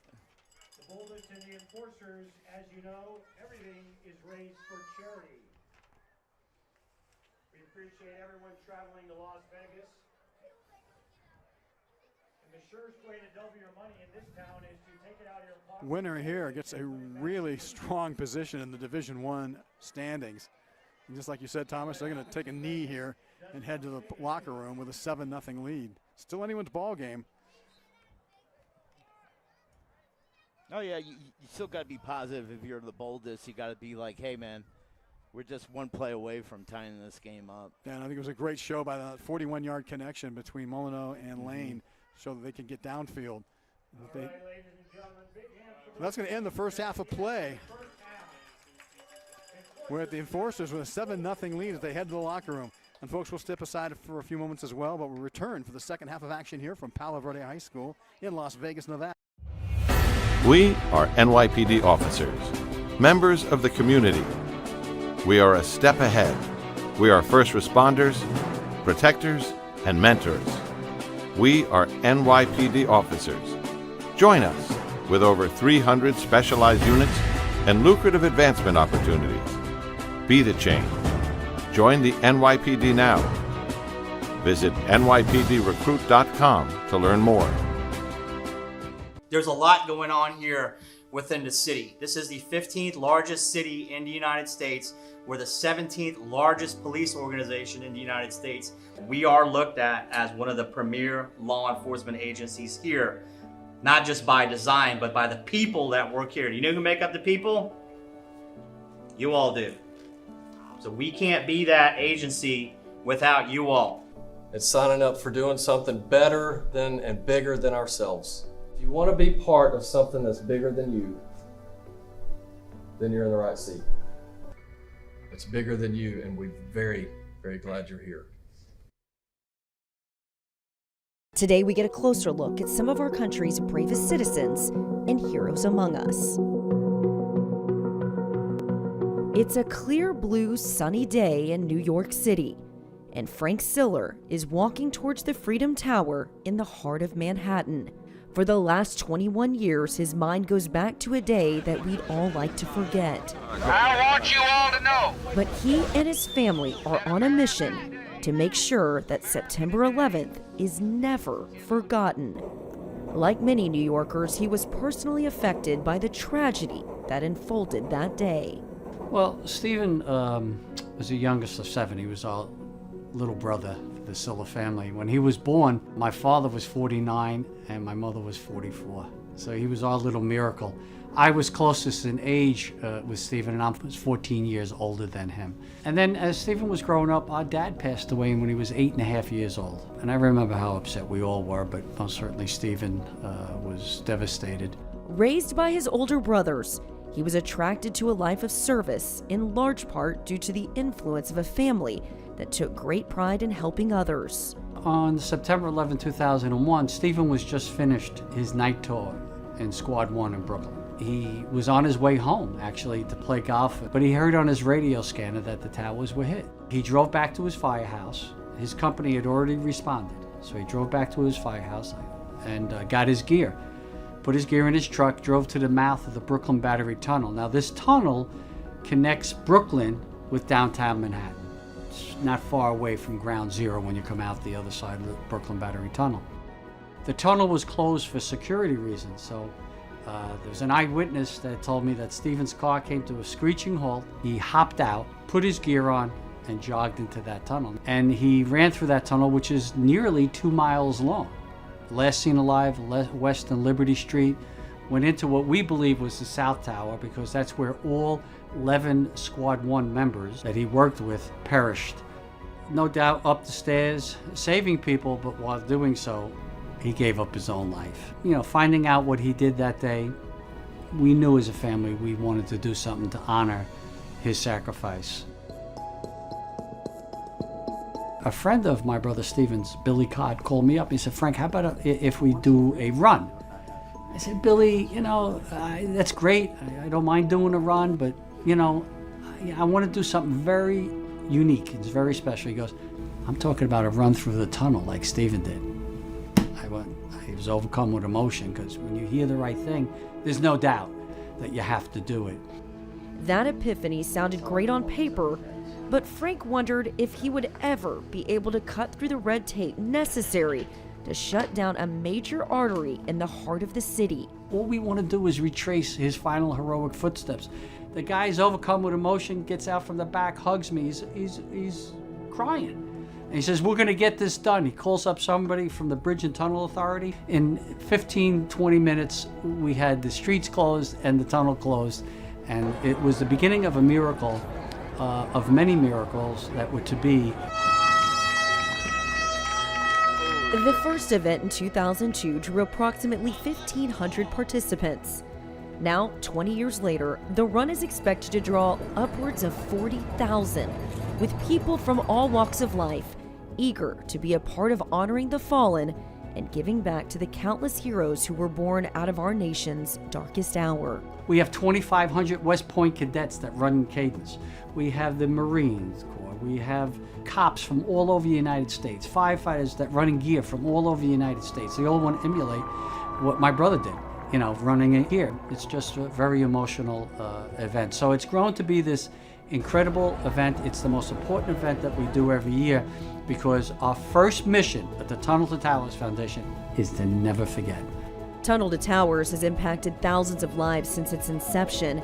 Everything from mortgage-free homes for fallen first responders to golf outings, and of course, the event that started it all, the 5K run that traces the heroic path of Stephen Siller. Stephen Siller will be remembered as being a hero because he laid down his life for his country.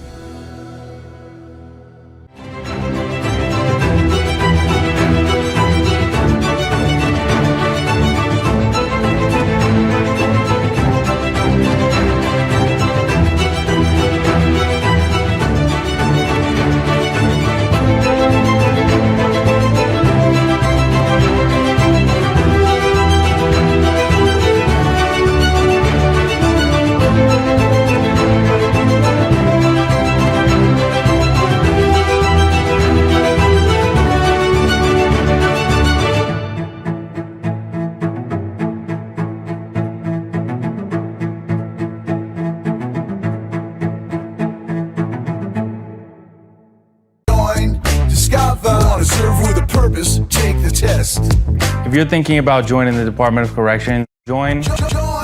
I truly believe that I should have made this decision 10 years ago. I wanted to do something that was both challenging and rewarding. If I can make a difference in somebody's life, then I think I've done my part. It's high paying, it's a career, not a job, and I serve with a purpose. Scan the QR code now. Register today to take the test. Do it.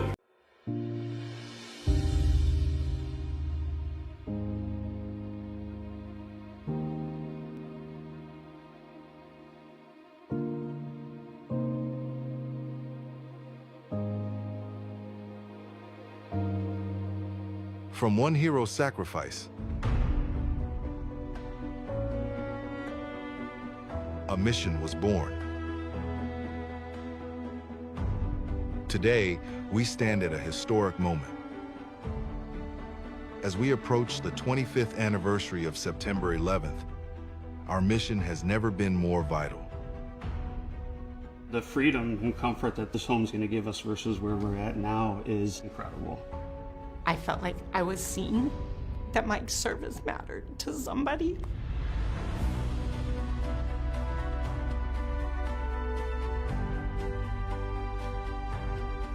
With cutting-edge technology transforming our capabilities and the nation ready to remember,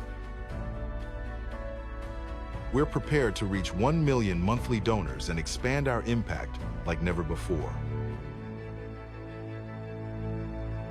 Without people like my brother, without people like our men and women who serve our country, we don't have a country.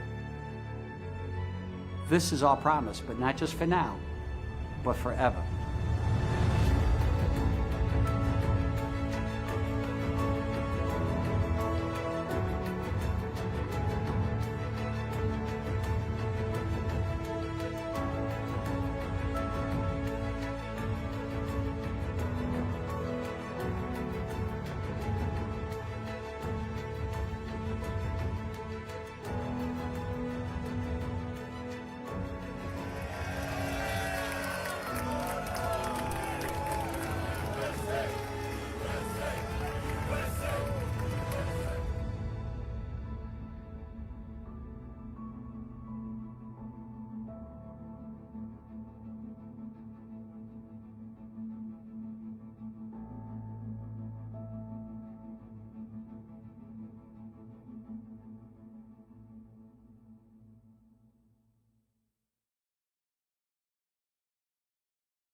And the backdrop of the skyline of Las Vegas as we hit toward the evening hours.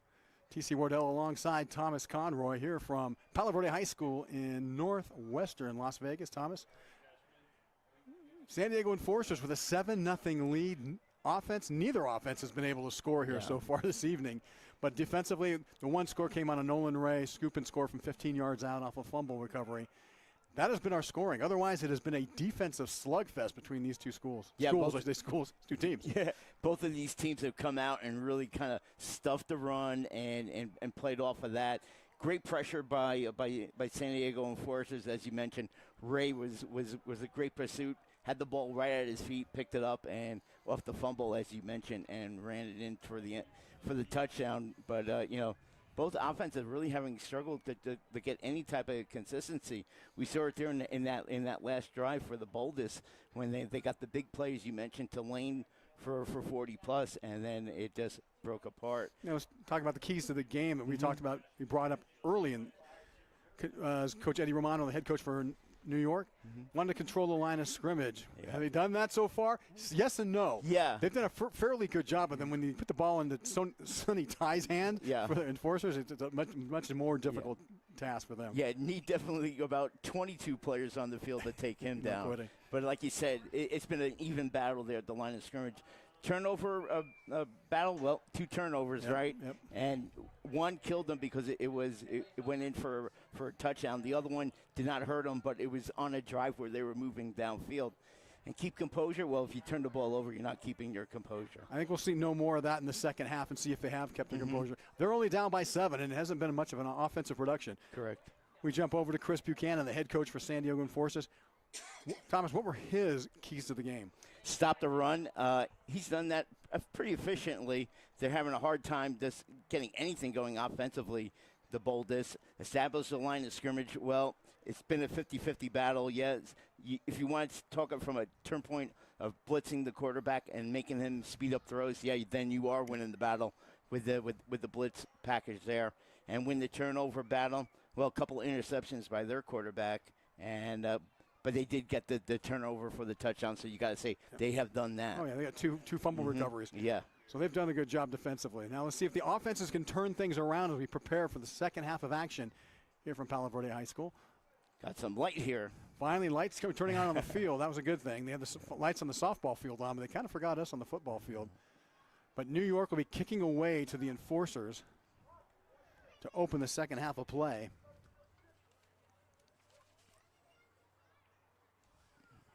See what we're waiting for. All right, ladies and there we go. That's the end of halftime. Well, let's get ready for second half action.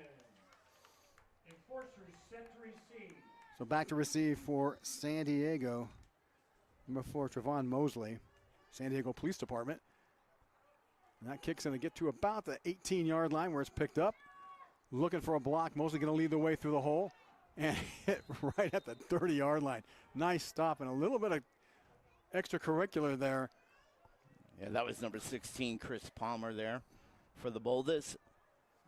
Alluded to the would-be block there by Mosley to make the stop.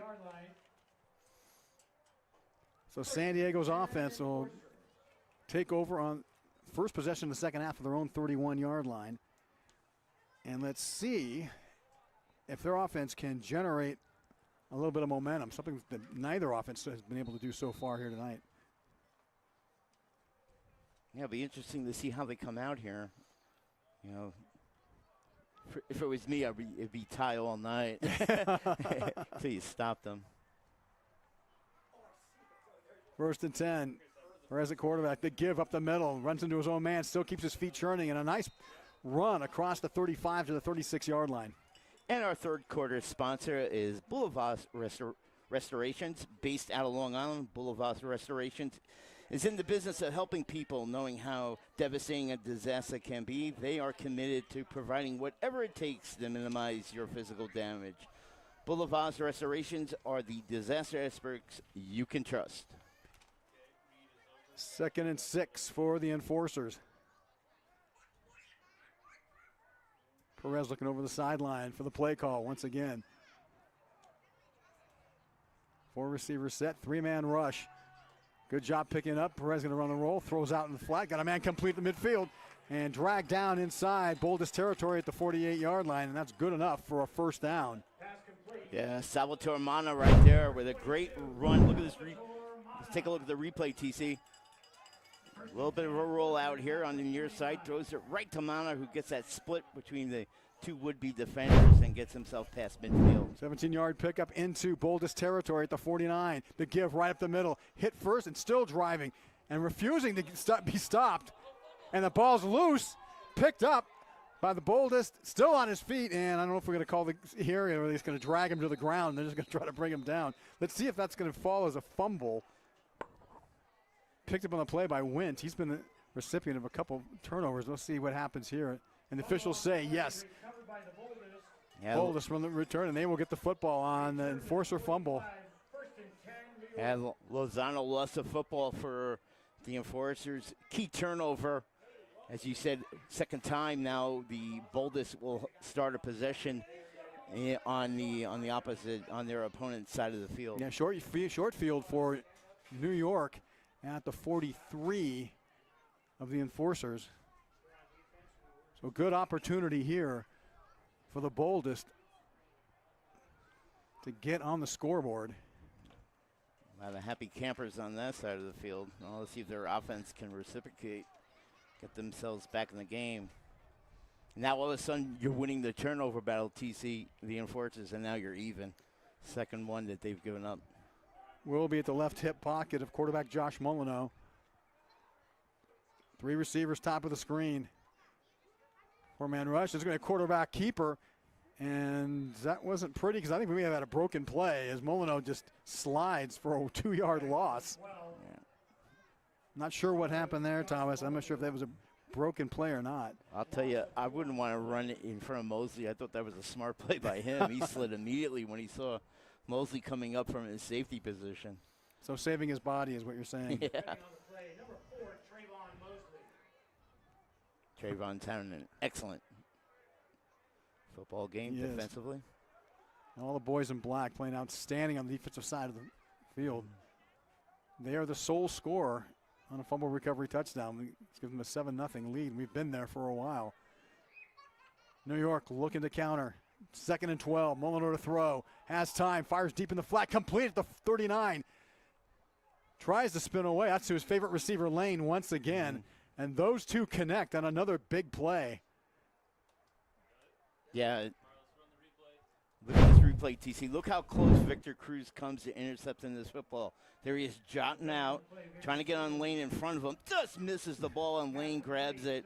And then he gets taken down outside the line, out of the play. But boy, Victor Cruz, how close was he from intercepting that ball? Victor Cruz or Victor Cox? Victor Cox. I mean, you got that New York Giant thing in your head. You just won't get it. That receivers won't get it out, will you? Apologize. 3rd and 3 Victor for New Cox. York. Victor Cruz is not playing for the Boldest. But the Boldest will work this one off the right side, and they're lucky to get back to the line of scrimmage. Looking for the ball carrier there. I think it was 28. Yeah, it's been busy tonight. And will lose a yard on the run. Ricky Wilby, excuse me, TC. 4th and 4 for New York, and they're going for it here from the enforcer 37. Yeah, you got to get something going offensively for yourself.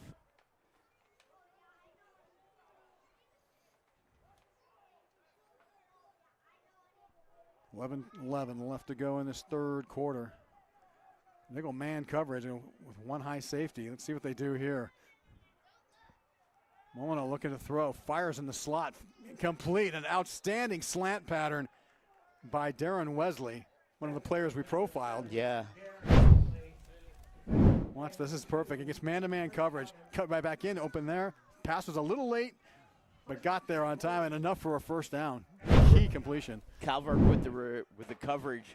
Looked like he kind of stumbled a bit when he made that little inside cut for the first down catch. But enough for a first down at the 29-yard line of the enforcers. Keeps this drive alive as the Boldest trying to get back into this ball game and tie this one up. 3-man front for the Enforcers. They're coming from the edge, and they do. Heavy rush. Molyneux's got to get rid of it. Throws out to the flat. Nice move by Molyneux. Gets down across the 20-yard line before he's brought down by a jersey at about the 19-yard line. But nice running after the catch by Ricky Wilby. Pass complete. Gain of 13 on the play. First and 10. Yeah, that's Wint again. There he goes outside. Thank you. And he got taken down from behind by number 17, Curtis Bryant. So good running there by Wint, like you mentioned, TC. He's playing both ways, and he's made numerous plays, both offensively and defensively. So this is the best drive offensively of the night for New York. They do not want to waste this opportunity. Yeah, it seems like they came out here in the second half and abandoned the running game. And let's go with a little passing here. A little different formation here. They're going to stack the outside receiver with Lane in the slot. And see if they can get a mismatch. And they got a mismatch, all right, right up the middle. Great read right there, wasn't it? Ben Vickers, who just flew three. He's been with the team since 2011. Watch Vickers on this play, on this replay. Yeah, he's right over the center, I believe. No, excuse me, right side. And let's see if he gets untouched. He's in the backfield before the handoff can even be executed. Watch this inside. I think who's there. Wow, great play. Vickers is an interesting story, TC. He works for the Forest Services in Idaho and comes to every game for playing for the Enforcers. That is crazy. That is crazy. Loss of 4 on the play. Great play by Vickers for the 4-yard loss in the backfield. 3 receivers near side for the Boldest. Here they come again. Molyneux's got to get rid of it. Going to go deep down the right sideline. And great attempt, a second attempt at trying to catch this pass. He's looking for a pass interference call. He's not going to get it. It's outstanding coverage on the play. Yeah, watch Dante Archer, one-on-one coverage, trying to get over the outstretched arms. Archer cannot, and incomplete pass. Like you said, TC Cameron Palmer thought he got a penalty there, and the referee said no. Clean defense. Great job by Archer to break up that pass in the last moment. So 3rd and 15 for New York. The Boldest out of the football with the Enforcer 23. And they'll spread 4 receivers across the formation. And let's see how creative the Enforcers will get defensively. And they got movement all over the line of scrimmage. I think we're going to get San Diego getting a little jumpy into the neutral zone. Yeah, Isaac Ellis made contact with the center.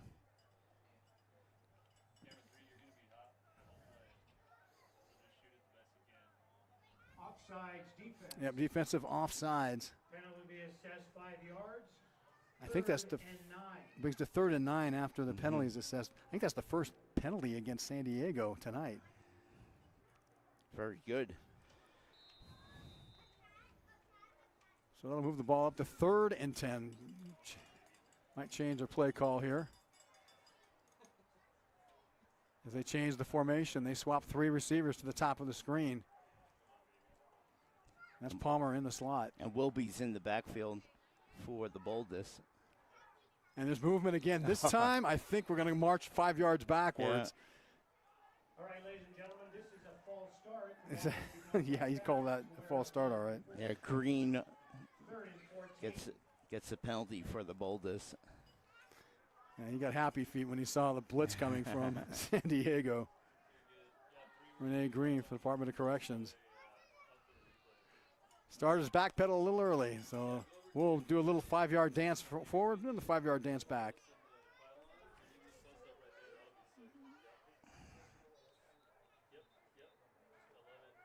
So back-to-back penalties on these teams. 7:28 to play in this 3rd quarter. San Diego's been hanging on to a 7-0 lead since the 1st quarter when Nolan Ray picked up a fumble and rumbled 15 yards into the end zone for a score. Otherwise, it's been dead quiet offensively. Yeah, NYCD's just got to believe this is 2-down territory, so whatever you can get here, if you can get the first down, fine, but if not, try to get as much yardage as you can on this play and then go for it on 4th down. So they set 3 receivers to the short side of the field at the top of the screen. Molyneux to throw. Getting pressure, fires in the flat. What a grab at the 10-yard line. And that's Cameron Palmer, who had to reach back for that pass. Watch this. This is an amazing grab. Yeah, that ball was not on target, as TC mentioned. Looking for him from the end zone. Good snap, good protection, and there goes the throw. A little bit, like you said, behind him, and then the converging linebackers there and secondary players make the stop. Inside the 10-yard line to the 8. First and goal for the New York CD Boldest. And a huge opportunity here to possibly tie this game up. Right now, TC, if you could get a delayed draw, you might get yourself a touchdown. Yeah, they're going to head back and spinning outside. Molino can try to fire it in and out of the hands of his intended receiver at the 3. But the ball comes loose and the ball will be incomplete. Yeah. Archer was there. Here we go again.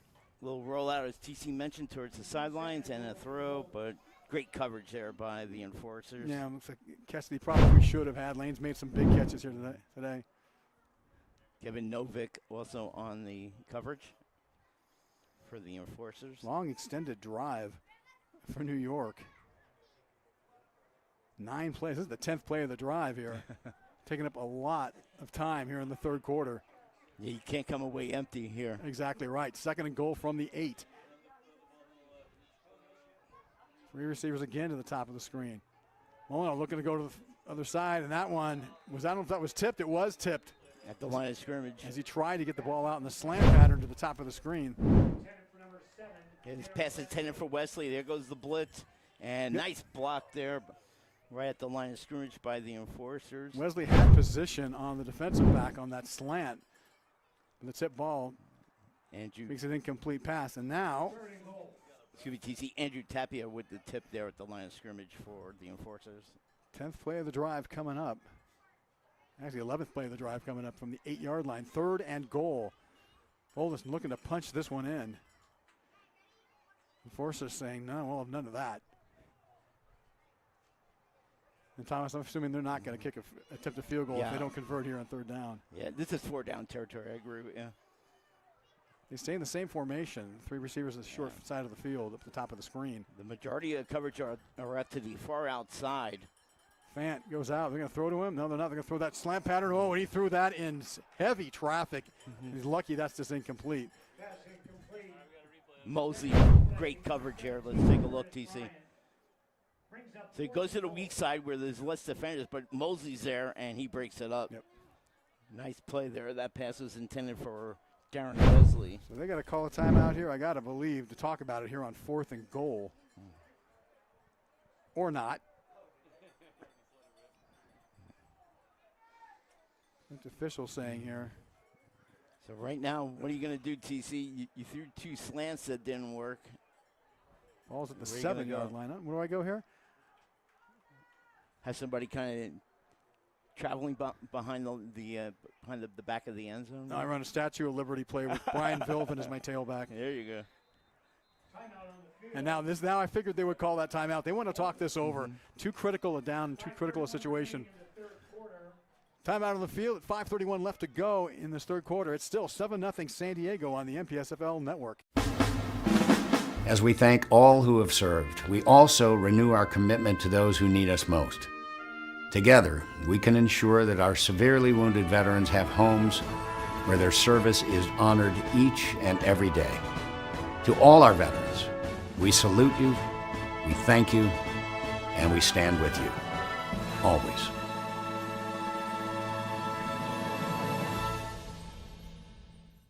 You think you've got what it takes to be a part of the best team in Los Angeles? It takes dedication, courage, and perseverance. Every drop of sweat and moment of sacrifice will push you forward, not just as an individual, but as a team. Make today the day you show the world what you're capable of. Are you ready? Are you ready? Are you ready? Visit LASD.org and take the first step in becoming a deputy sheriff.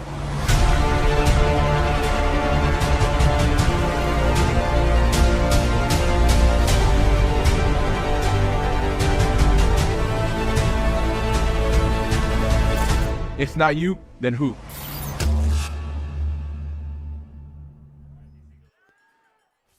and goal. Mullenix in the backfield looking to throw and over the top, incomplete, but we've got flags all over the field in the secondary.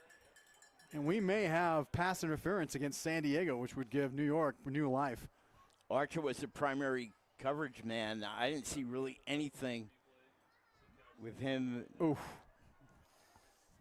touching the receiver, even getting in his way. Let's see. San Diego pass interference against San Diego on 4th and goal at the 7-yard line. Here This it is is, just TC. a killer. Let's see if we can see anything. Good protection by the offensive line, and the throw obviously over him. Unable to see it, but that's a rough time to get a pass interference penalty. 4th and goal, you got them held back and with the 7-yard line. Now the ball moves to the 3-yard line, and it's a new set of downs for New York. So 1st and goal for the Boldest from the 3-yard line of San Diego. You got them spread out. Do the delayed draw. Well, they're going to go a draw with the quarterback as Molino fights his way forward. He might get to the 1 before he's rudely dropped. Boy, I don't know if you saw it, TC, but I thought the running back left way early before the ball was snapped. Look at this. Let's see. See if you're correct on that. Oh, he did take a step forward. You're right. Molino did what he could to get up the middle, but he was stonewalled at the goal line. And he gets a 2-yard pickup to the 1. So it's 2nd and goal from the 1-yard line for New York. Nothing coming easy for the Boldest. And give credit to Curtis Bryant. He was the one that was the wall in front of that end zone for the QB. The enforcers looking to dig in here at the goal line.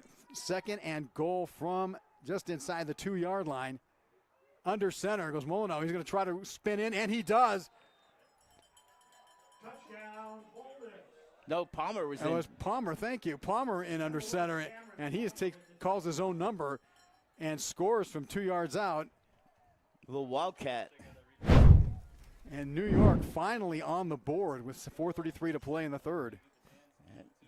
He just spins away from the would-be defender and in. And a little touchdown dance, a little Macarena. Two-yard touchdown run by, thank you, Cameron Palmer. As they prepare to look to tie this one up. Now, aided by the penalty, obviously. Yeah, a couple penalties, actually. San Diego did not help themselves defensively on that drive. And the extra point to tie this one up is no good. That ball never got off the ground. As a player picked it up, but he's not going to be able to run this one in. And so that's going to be no good, and that's going to keep the Enforcer lead alive, 7-6. 4:28 to play. Enforcers Boldest finally on the board.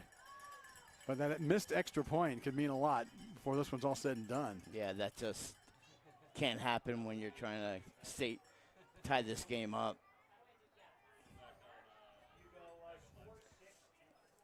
But still just a 1-point ball game between these two squads as we set up for the kickoff. So far, New York's defense, they held well. I mean, actually, their defense has played well tonight. Yeah. Because San Diego has yet to score offensively.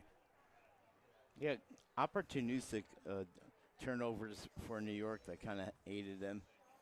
Obviously, that last one with the fumble got them into position to put the touchdown on the board. That drive started at the San Diego Enforcer 43. 14-play drive that chewed up 8 minutes. So 43 yards in 8 minutes on 14 plays. As the kickoff picked up at the 17. Rolling off to the left side, breaks one tackle, and finally pushed out of bounds near the 35. Yep.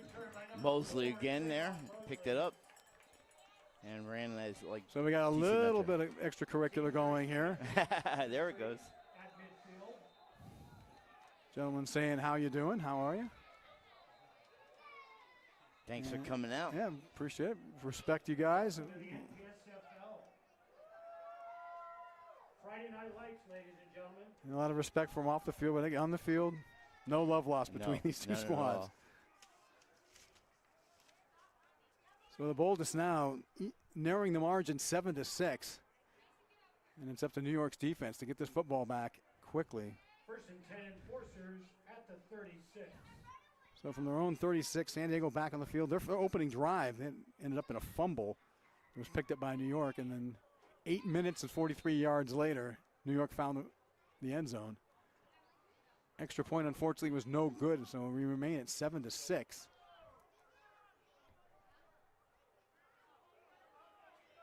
With 4:21 left to go in the third quarter. Ties out there. Look for number 7, 260-pound running back, Sonny Ty. And the big man gets the ball right up the middle. And he's just carrying people with him. Everybody jumping on top of everyone else. But good job by New York. They're going to hold that to a 1-yard gain. Yeah, it took about 4 or 5 defenders, though, to get that play. So Ty with a 1-yard pickup, 2nd and 9.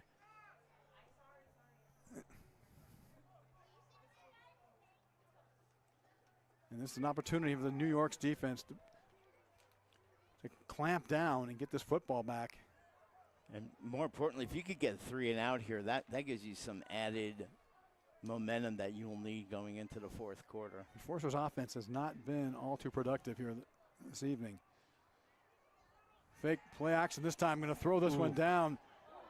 And overthrows his intended receiver off the play action. Well covered on the play by Travis Briggins. Here's a replay, TC. Look how close this ball gets to being blocked. Tipped, yeah. And then he just overthrows his receiver about 5 yards. But, boy, that ball could have been right there, right in the backfield. So a big third down for the Enforcers and an even bigger third down for New York. If they can get a 3 and out and get this football back. If their offense is starting to show some life here in the second half. Yeah, let's not forget, Enforcers have their backup punter here tonight. And here comes a blitz. They're showing blitz here from the edge and from the A-gaps. Let's see if they stay with it or if they back off. Perez sees it, calling off the play. Yeah. And they're coming. Perez is trying to get the ball over the top, complete at the 41. And a nice play and enough for a first down and more near midfield. That was a heck of a play by Chris Calvert. Yeah, Calvert again. Boy, Perez was just in a soup of orange players. Look at this.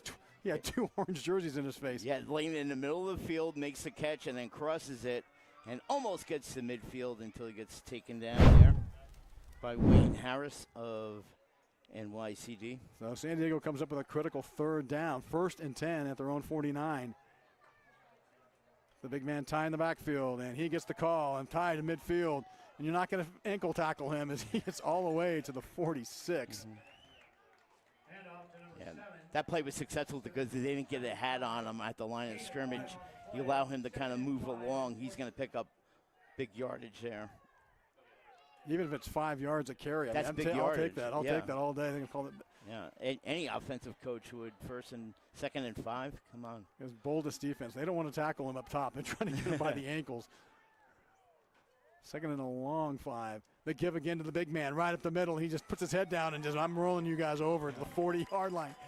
Yeah, give credit to that offensive line. They're opening up the holes a bit, not allowing him to get any unnecessary hits as he comes across the line of scrimmage. Well, he's softening up the middle of that defense every time he hits the football because they do not want to try to tackle this man. He picked up 7 yards and a first down to the 40-yard line of New York.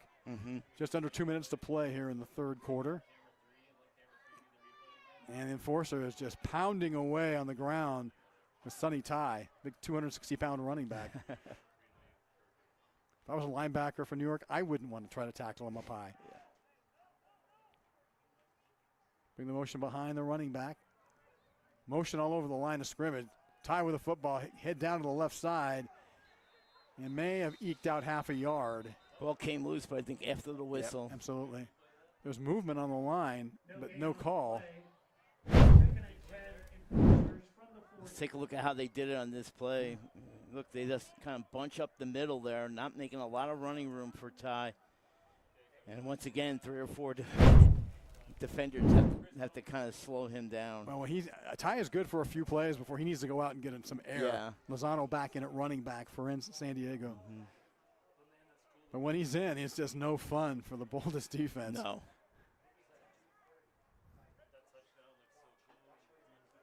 Second and 10 from the 40-yard line of the Boldest. Under 50 seconds to play here in the third quarter. Perez sends two receivers to either side. They're showing blitz. Boys in orange are coming, and they bring it.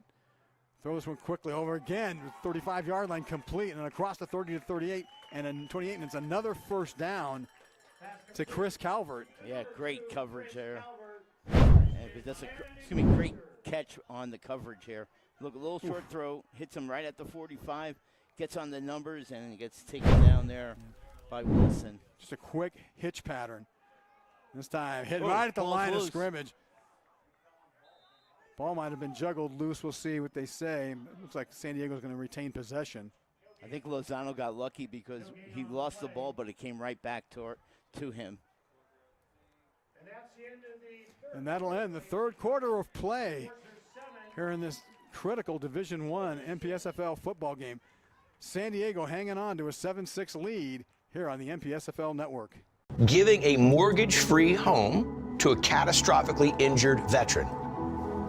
Do people understand what that means? A lot of these people living in situations that they can't get around, with their disability. I mean, come on. By the end of next year, we'll have paid off mortgages for over 2,000 of these great heroes. And also for fallen first responders that are catastrophically injured or died in the line of duty to leave young families behind. We're proud of that. Tunnel to Towers has been caring for America's greatest heroes for more than 2 decades, and we ask you to join us on our mission to do good. If you're interested in becoming a deputy sheriff trainee, let me walk you through the process. The first step to our process is to complete an application on our website. You will receive an email with instructions on how to take our written exam online. If you are successful in your written exam, you will move on to the next step, which is the physical agility test. If you're successful in your written examination and your physical agility test, you'll move on to the second phase, which consists of a polygraph examination, a medical, and a psych evaluation. The last phase will be a deputy chief's oral interview where you get the opportunity to possibly receive a conditional job offer. Hi, sir. How you doing?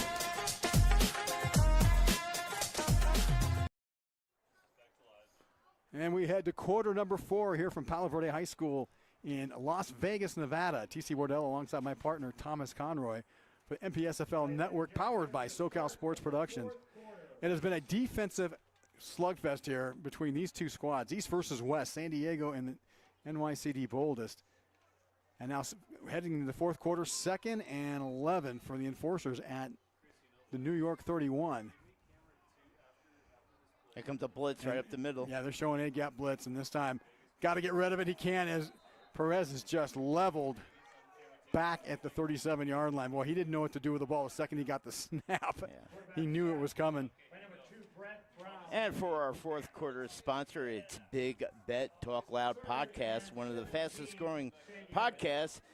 Big Bet Talk Loud provides plenty of laughs and entertainment while offering bold opinions, real stories, and can't miss betting advice. If you love big bets, big laughs, and bigger conversation, this is the podcast for you. Big Bet Talk Loud Podcast. Huge third down. San Diego facing third and about 18, all the way back to the 37-yard line. Perez looking to throw. Perez in trouble and just dropped again. Second sack consecutively this time. Number 99, Ivan Monge with the stop. As Perez is coming up a little bit gimpy. So that'll bring up 4th and long and a punting situation for the Enforcers as the Boldest defense does their job. Yeah, bad snap from the center on the shotgun. He had to kind of reach for it down low on the turf. Here it is, TC. You can see the bad snap there. He had to reach for it. And by the time he got the handle of the ball, Montague was right on top of him. Yeah, Montague got by his defender, or offensive tackle, and just smothered Perez in the backfield. He had nowhere to go. He also had pressure coming from the backside. 2 big plays there by Montague and Brett Brown in the play earlier. So a punt. Cortez standing in his own 40. High kick. Hits the defender. Back. Whoa! Well, yeah, that's something you don't see every day. Flag, though. So the enforcers are going to get this football. Unbelievable. Wait, he just slipped? I didn't even. I don't know. He fell straight on his stomach, laid at the 20-yard line, and the punt, like a magnet, went right at him, hit the New York player, made it a live ball. There's a flag, though, at the 20. Yeah, we'll have to see. Let's see what this is.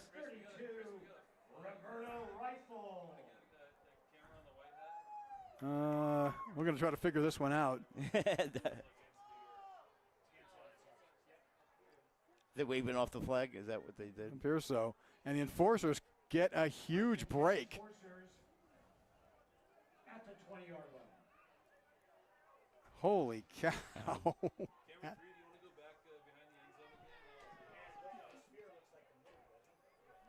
How he got, that's just bizarre. I can't even describe it. Happened. I've never seen that in my life. I cannot believe that was purposely done. It couldn't be. He the had New York player slip. fell. It must have slipped at the 20. Yeah. Ball hit him right in the back. Mm-hmm. And the enforcer's right there to pick it up. So 1st and 10 as Ty, trying to work off the left side, cuts back in. That's a mix between Barry Sanders and Christian Okoye down to the 15-yard line. And a pickup of 5 on the play. Yeah, 2 would-be defenders try to come over and take him out, but he kind of did the. No, you got a blood moon tonight over the Las Vegas Strip. And the spear right to the left of us. The pitcher, I should say. 2nd and 6 for the enforcers. Ty gets the call this time, trying to work off the right side. Can he get by his players? Yeah, he gets by a couple. And he's going to drag a few men. Both on the turf. And the ball's down, and it looks like New York may have this one. And recovered by New York. TC, just what you mentioned in the last series. He got tired because he had to run outside. Let's look at the replay again. Look how slow this play has to develop. He's trying to get outside, just can't get the steam. And then that spin move, and then that's when the ball comes loose. Great hit there by Brown, number 2 for NYCD. So, Ty with the fumble.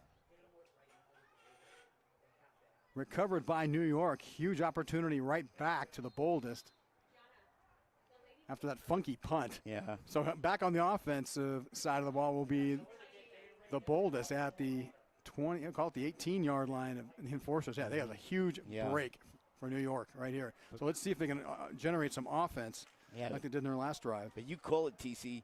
Ty, when you have to, he has to exert some energy. He cannot come back on that next down and play, play up to his standards. Yeah, he's about a 3-play guy before he needs to get some oxygen. Mm-hmm. Here comes the blitz. Rolling out to his left. He's going to look downfield in the flat. Has a man, 39 with a great catch at the 40-yard line. Looking back, you got to go forward. And there's no one there to catch him. He's gone. And Cameron Palmer, one play, 82 yards. Wow. And just like that, New York takes their first lead of the game, 12-7 with 11:58 to play in the 4th. Yeah, he had the coverage by Calvert. Here we go. There goes the throw, and there goes that inside move. And there they are chasing him downfield. Great block there by number 7. That's Wesley. And then he goes into the end zone. Calvert kind of got, like TC said, got hit by Wesley, and then it was all said and done. Cameron Palmer, 2 touchdowns, 1 rushing, and now 1 receiving. Insane. That was just a great just shadow block by Wesley to slow the defender down so he couldn't catch Palmer, and Palmer just sprinted the last 20 yards into the end zone untouched. Now here comes the 2-point conversion. Yep. Downs leading 12-7. And New York going to go for 2. One receiver on the far side, man coverage. No support. They're going to throw in trouble. You got to get rid of it. Does so on the screen. And finding his way in. Did he get in? No. It's close. Nope. Great effort. This was a nice job by Josh Molino just to get rid of this football. Yeah. There it is. It's his receiver. Breaks one tackle. You thought he's going to get in, but then that helped right there. Great tackle there by number 24, Kevin Novak, right there to make the stop. So the 2-point conversion is no good, and it remains a 12-7 New York lead. Their first lead of the game here in the fourth quarter. As their offense has really shown life in the second half, and that's something that San Diego has yet to be able to turn over here as we look again to the skyline of Las Vegas in the late evening.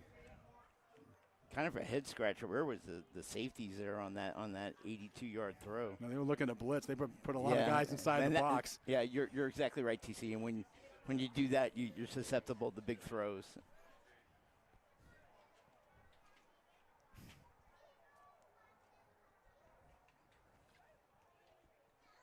So New York takes their first lead of the game with 11:40 to play in this ball game.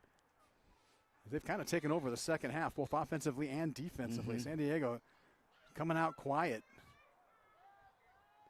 They'll get the kickoff here down to the 12-yard line. Looking for a crease on the middle, finds one across 40 to the 50. Can he make a move? He does. Out of the 40-yard line and finally out of bounds near the 30. Big return for San Diego. Mosley with a big run. Who else but Mr. Mosley? And TC, he just had one man to beat, or else he was going to return that back. Watch the replay, TC. Nice coverage right up the middle. Nice seam, cuts back to the outside. Cuts back to the left. Now there's the one man he had to beat, and he took him out. 23 made a great read on the tackle there. That was Wint again.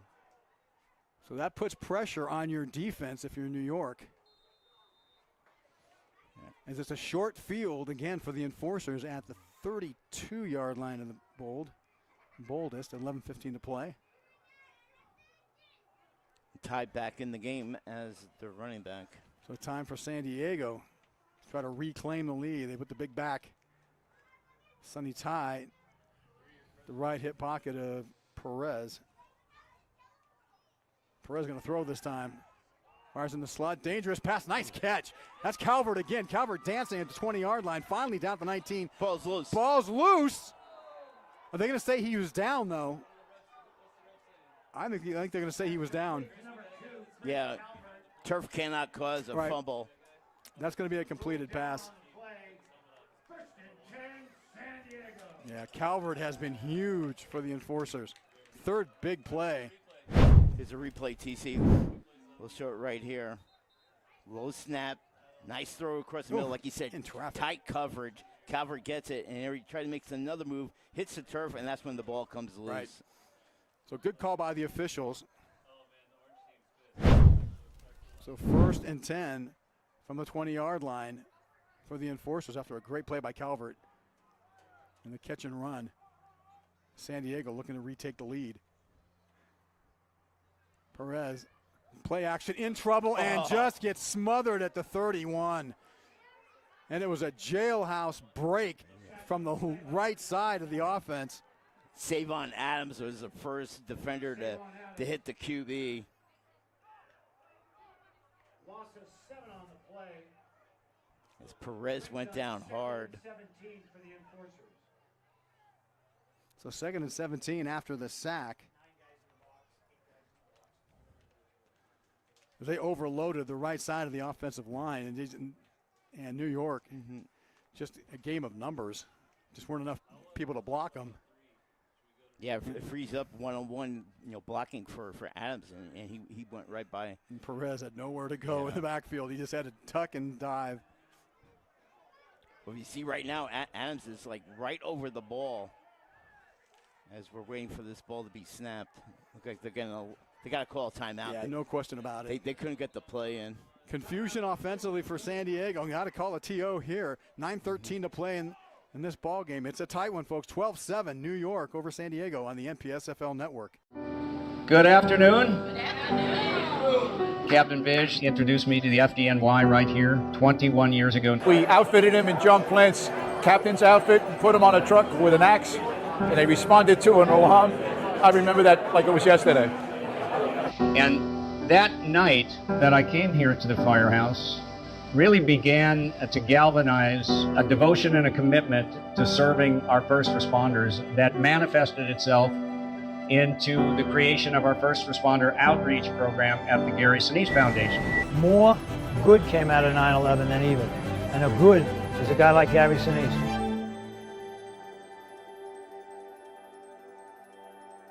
So we're not looking for a specific body type. We're definitely not looking for a specific character trait. We're looking for the person that can articulate that they want the job, that they have a desire to be a career firefighter for us, and that they're going to be dedicated to the city of San Diego.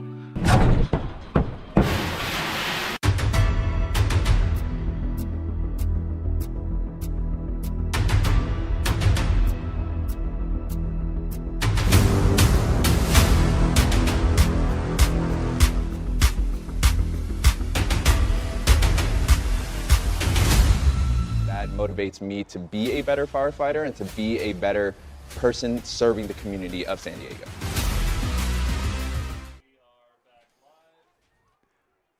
Ty on second down with about a 3-yard gain. Gives them a little bit more breathing room, but still 3rd and 16 for the Enforcers with the football at the New York 25. Yeah, you're going to have to throw the football here. So this might be, you might want this to be 2-down territory. San Diego has been struggling in the second half offensively as Perez looks to throw over the top. That one complete at the 16. Mosley again. Not the greatest throw, TC, but he gets it over the middle, and there's Mosley again. Almost someone got a finger on that, but Mosley makes a great catch. Yeah, and Wint making another tackle defensively for NYCD. So 10-yard pickup on that pass. So that brings up a 4th and 6 for San Diego. And a timeout on the field with 8:12 to play in this ballgame. Boy, Thomas, this has been – defense is one thing, but San Diego coming out the second half offensively with not a whole lot of horsepower. Yeah, it seems like after that fumble by Tide, they kind of lost some momentum. And, well, you know what, actually, I'm going to take that back. I think they lost some momentum because they sat on the sideline so long, like you said, for that extended drive of 14 plays. You know, you come out of half, you warm up, you're ready to go, and ideally you want to come out after a 3-and-out. But they had to wait, like you said, nearly half the quarter there. Yeah. And, you know, and they kind of just never came out with any kind of sync there offensively, cohesion. It's interesting. It was only 43 yards they needed to go. They had a good short field. New York had a very short field, but it took them 14 plays and over 8 minutes to go 43 yards. But that used up the third quarter of play. I mean, used up the time they need to do. They take their first lead 12-7. And now San Diego in outstanding position, but it's 4th and 6. Yeah, and then we get back to the fumble by Ty, and that kind of just, they put their hands up like, what else could go wrong for us in this game? They seem like they regained some momentum a little bit with his running ability. Yep. But he's only limited to playing 2 or 3 plays before he needs a little bit of oxygen. So 4th, and let's call it 4th and 7 for San Diego. Deep in Boldest territory at the 17-yard line. Now, do you give it to the big guy, Ty, rather, or do you put this one up in the air? Because they've got man coverage across the board, no safeties. They're playing shallow. Play action, looking left, in trouble, got to get over the top.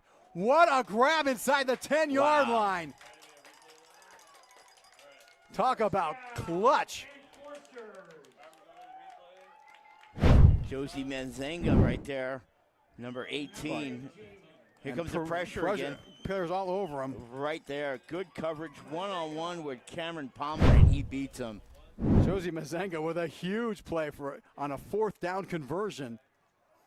Puts the ball all the way to the 11-yard line. And new set of downs, TC. Exactly. First and goal. We're going to go with the big guy right up the middle. Why not? He'll just carry people with him across the 5-yard line to the. So they give it to Tide. He gets to the 5-yard line. Watch this, TC. I mean, he's not carrying little guys. I mean, these are guys like 250, 260. There they are. All right, that's 1, 3, 4, 5. Yeah. Orange jerseys trying to get him down. Some safety tried to come in to get a late hit, and he bounced off of him. That's not going to look good in films. No. They set the ball to 5-yard line, 2nd and goal. Enforcers looking to retake the lead. They give it to the big man, Ty. He's going to bounce out to the right. Spin move, Ty all the way down to the 2 before he's finally brought down. Big hit there by number. Ball carrier Sonny Ty. Let's take a see. Here it is, TC. Like you mentioned, he cuts out to the outside, and this 360 move I don't like because he leaves himself vulnerable for the hit, and he did get hit. You could lose the football. And well, it slows him down too when you try to spin. 360 move is going to slow you down, give the defense time to corral. And take a look at him. TC looks really he's tired. 3rd and goal from about the 3-yard line. Enforcers trying to punch it in. They're going to go with the quarterback keeper with Perez. He's not going anywhere. His second effort might have got him to the 1-yard line. Yeah, he got a little assistance by Ty, a little tush push right there. Quarterback keeper. Watch this, TC. Watch Ty come from behind. He had nothing there, and then all of a sudden he's lunging forward because number 7 just said, I'm going to carry you, pal. So 4th and goal. They're going to take their final timeout, TC. Yeah, they are, and they know it's a critical time here. 4th and goal from the 1. I think they're taking a timeout so Ty can get a little rest. Yeah, and then give him the football. Yeah. Because you're not for 1 yard. He's the guy I'm going to give the football to. No doubt. No question about it. We haven't given him a shout out yet here tonight. But the officials for us this evening: referee Jonathan Travis. Our umpire is Doug Sewell. Our line judge is Don Denson. Johnny Cox at the half. Field judge is Tyson Sparrow. And our back judge, Dion Spinard. Side judge, Charles Merchant. They've done a tremendous job here tonight, keeping this game clean, controlled.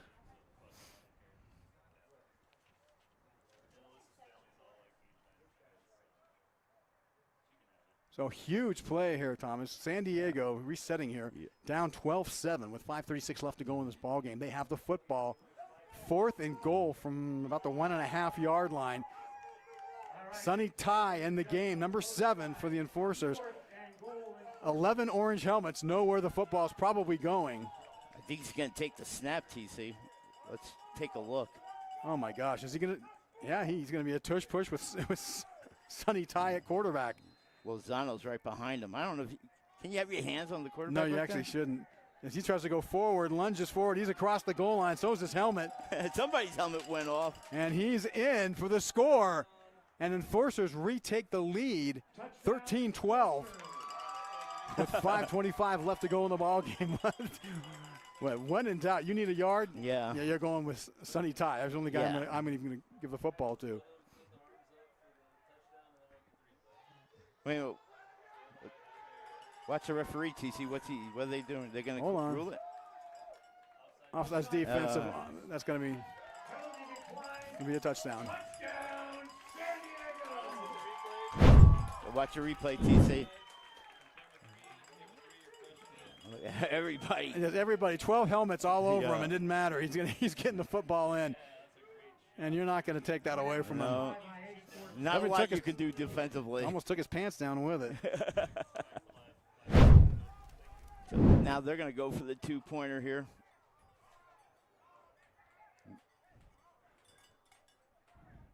Which is key. A 1-point lead right now. If they can make it a 3, they can force New York to have to kick a field goal.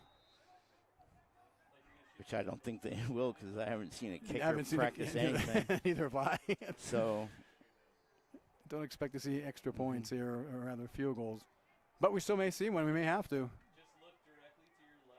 Perez now looking back at the Enforcers sidelines. No stack receivers to both sides.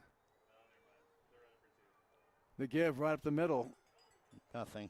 And that was nothing. I guess orange jerseys ready for that one. So the 2-point conversion is no good. And it's a 1-point Enforcers lead. 13-12 with 5:12 left to play in this ball game.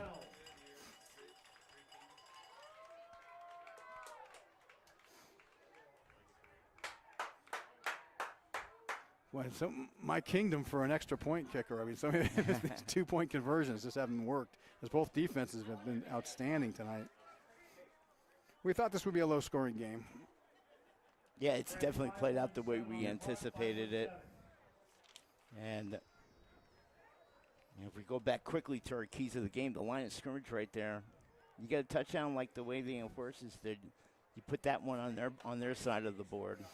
Yeah, you check off on the control line of scrimmage. Yeah. I think San Diego's done that tonight. They've been able to stop the run. They've controlled the line of scrimmage all evening long. Turnover battle's gone to 50-50. Both teams coughing up the football a few times. I agree. And turning over, but otherwise. Coach Romano's still having a discussion here with the officials. He's not happy about something. Yeah.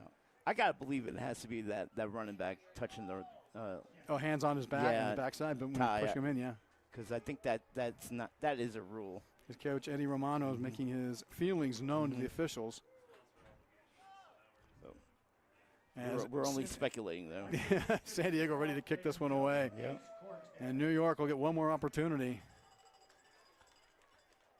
Try and retake the lead and possibly come up with a victory. And Coach Romano still, John, on the sideline.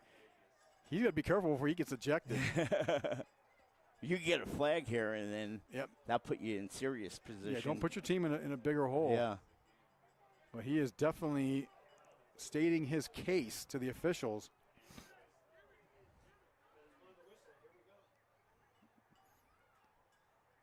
So after a little bit of a sideline rant, we're already underway to get to San Diego to kick this one away. That's Cortez, and that didn't even make his line of scrimmage. So what do you do here? I think they get it at 35? the 40. The 35 or the 40? Yeah. I believe the 40. That'll be good field position for New York. Let's see where the officials mark the football. You may have been right, Thomas. It may be the 40. You are correct, sir. Oof. Well, that helps out, TC. Oh, huge. Yeah. You're not going to get a return, right, to the 40?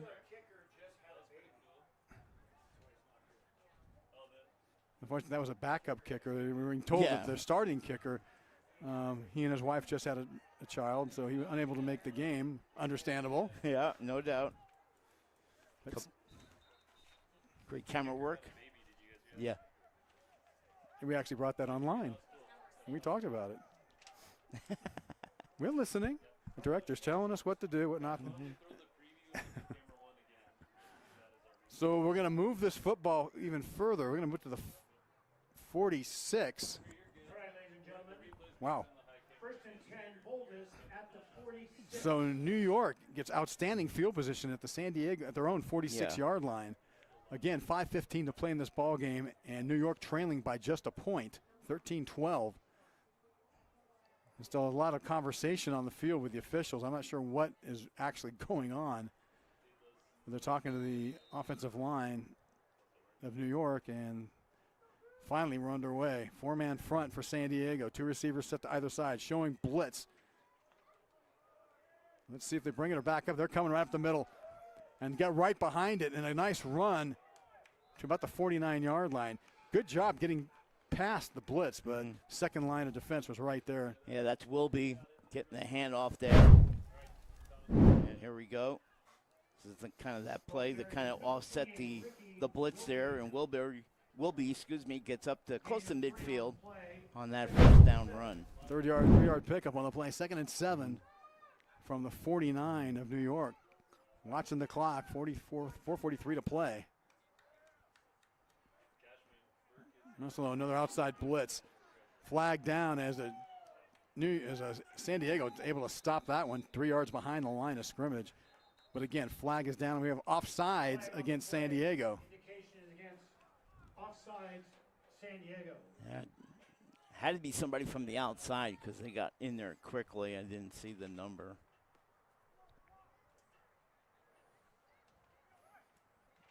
So they've been dancing at the line of scrimmage. Yeah, they really have.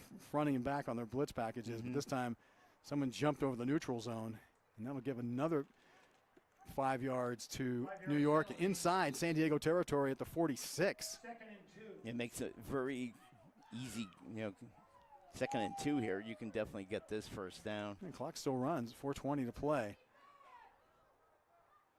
So New York with 4 receivers. They want to get at least into field goal range. As Molyneux looks over the defense. Here comes the blitz. They bring it this time on the stunt. Swing out the wide receiver screen out to the side. Great swarming tackles, but able to maybe move this one across the He's still sticks. going. I think he's still going. Where are they going to mark this? See if they're going to stop him. Well, they're marking right at the sticks. Wow. He was still moving. He was, but I'm not sure. And that'll be enough for, he got enough for a first down. Let's see the across the 35. You mentioned TC. There goes the blitz. They get it out quickly now to the safety valve. He gets across the 45, still on his feet. Yeah, he's not down. And look, he gets all the way inside to the 38-yard line. Wow. I do not know what the officials are watching here. Yeah, that was picked up another 8 yards after the initial hit. Yeah. But they're going to mark the ball back to the to the 44. And time now a factor, 3:15 to play in the ball game. Yeah. They're missing a great game. I wish they'd get back. three receivers set to the near side for New York. Here comes the blitz up the middle, and there it goes. They did double blitz, pick it up. Marcelino throwing deep downfield, has a man, but that one just a bit too deep and out of bounds, and will fall incomplete. Yeah, Wint again, the intended receiver. And here is TC. Good play call, though. I like this play call. It's aggressive. They go the blitz. They pick it up a bit, and that allows him the throwing time. He just throws it a little bit. Yeah, not a bad pass. Not a bad pass. Good coverage there by Calvert. So just overthrew his receiver by a yard or two. But not surprised Wint was the intended receiver. He's been busy. He's one of their playmakers. He is. He's been busy today on both sides of the ball. See. 2:52 to play. Second down here. I got to believe they got to throw it to Lane. He hasn't done it much here in the second half. There's a lot of room on the near side of the field. Lane in the slot to the right. And I don't know how they got that complete at the 39. Lane and Wesley ran into each other. They had no communication or coordination. Here it is. Watch CC. this. I did not see this. There it is.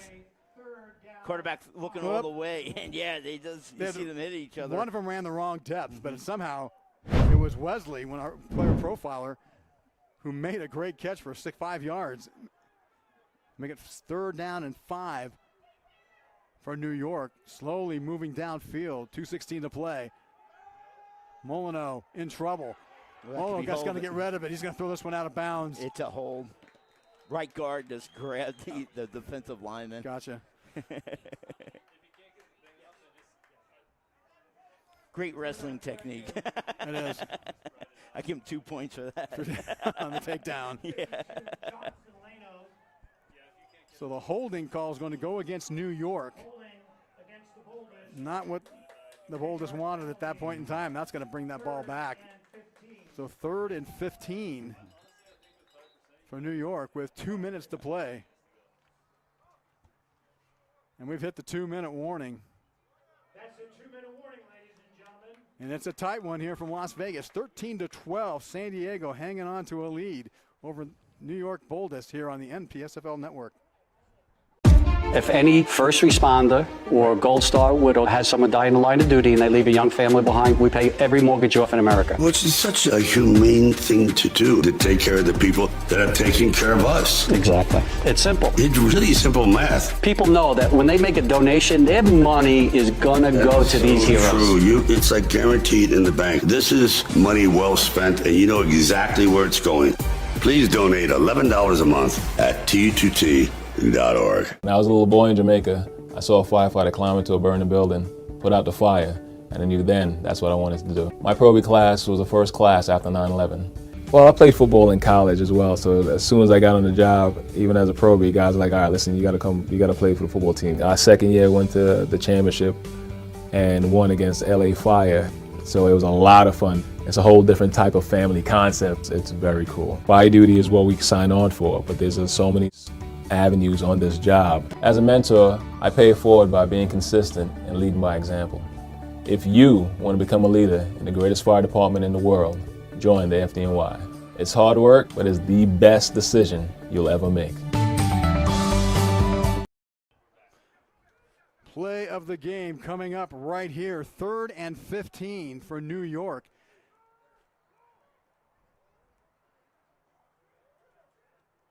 As San Diego goes into a deep cover 2.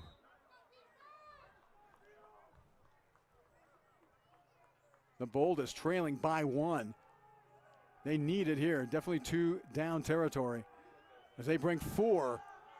Owens rolling out to his left, has room. He's going to tuck and run. He's going to do that, and he'll get about 5 yards on the quarterback scramble before he goes out of bounds to stop the clock at 1:49. Yeah, and smart play there by Curtis Bryant. Watch him, TC. He lets up. He knows he's near the sidelines. You hit that quarterback 9 times out of 10, you're going to get that personal foul penalty. He just lets him go by because he knows that it's going to be a minimal gain. So 4th and 10 for New York. 1:49 to play in this ball game, and the Boldest trailing by 1. So possibly play of the game right here, Yeah. Thomas. This is a gotta-have-it play for the Boldest. Let's see. What's your 10-yard play here, Thomas? It's got to be either Palmer or Lane. They've been your best receivers all night long. Let's see how aggressive San Diego will get with the blitz. They got one-on-one coverage on Palmer here on the near side. Let's see if they go there. They're in cover 3. Looking to throw Arsenal Far's over the top. That one broken up at the last minute. Guess who? Mosley right there again. Johnny on the spot with a big pass breakup on 4th down. That could be the ball game with 1:38 to play and a turnover on downs back to the Enforcers. Only bring 4. Still put pressure on them. Right on the hash marks, and Mosley read it and came over the top to knock it away. Palmer screaming for a pass interference penalty, but it didn't get it. Yeah, it didn't. Sorry, not that time. That was just a great defensive play by Mosley. Played him well. So the defense for the Enforcers, the stars of this game. As San Diego takes over at their own 44-yard line with just $1:38 to play. He allowed him to go into the hash marks so he could come over the top to knock that ball away. If he didn't do that, he's going to get a pass interference. Molyneux had to get rid of that ball because he was about to get hit. Exactly. So they give it to the big man, Ty, and he just likes carrying orange jerseys all over the place, so he's going to waste time here. Might lose a yard on the play. Sonny Ty, timeout on the field, Boldest. So New York will call a timeout with 1:31 to play. Yeah, they might as well use their timeouts. You stop clock now as much as you can. Yeah. Their defense has been outstanding in this second half. In fact, New York came out blazing in themselves, especially defensively, but their offense started showing a lot more life than it did in the first. Yeah. But it might be a little too much too late in the second half of play. They recovered 2 fumbles and 1 interception from not me. Is that right? Yeah, 2 fumble recoveries. As San Diego's offense really not able to do too much offensively. I had Travis Briggins in the first half pick up an interception. Is that right? Yep. Okay. And then 2 fumble recoveries by New York in the second. Sonny Ty, the only touchdown run by San Diego in the second half, but that might be enough. On 2nd and 11. Ty gets the ball again off the right side. Ty sees an opening. Ty starts making an opening and just chest plates a player across the 50-yard line. Pickup of 8 on the play by the big running back. Yeah, great run, TC, to the outside. Boldest will call another timeout. Here's a replay, TC. Just watch him just take this to the outside. Great blocking, and he got it there. Boom, ouch. Yeah, he ran right over number 19 for New York. That's Eric Rivera, and that's going to leave a mark. As Ty will come out and get a bit of a breather after the timeout by New York. I think they should be in victory formation. No, it's 3rd down, though. 3rd and 2, true. so you've got to be cautious, and he's got a 1:20 to play. And I'm not sure if that is their final timeout. Can't tell. But I believe it is. So they may not have an opportunity to stop the clock anymore, so they could take the knee here. Yeah. Just getting back to the turnover situation, you caused 3 turnovers. You should score more than 12 points, quite frankly. And that's what they're going to look back on this game, missed opportunities. But San Diego's defense, let's give them credit. I think they're the player of the game, plays of the game. They made some great plays, not only in the backfield, but also in the secondary. I mean, we haven't seen a defensive battle like this in a while. Been a while. There's Perez waiting to get the call. They tighten up with a bunch formation tight to the left side. The give on the reverse to Calvert. Calvert dances by one person and's going to get maybe just enough for the first down. Well, where he's got it marked, he says no, he's going to be about a yard shy. I thought he got it. So did I, but let's see if they say his knee was down. He's a good yard shy. Yeah, you're right. Take the mark from the side to the side official. Oh, man. Wow. That brings up a 4th and 1 with just under 50 seconds to play. Clock's ticking away. You got to punt this ball. I don't care how big. They're going to run the clock down here. They're going to take exactly. take the 5-yard penalty and then punt it away. Yep. And they'll just let it go.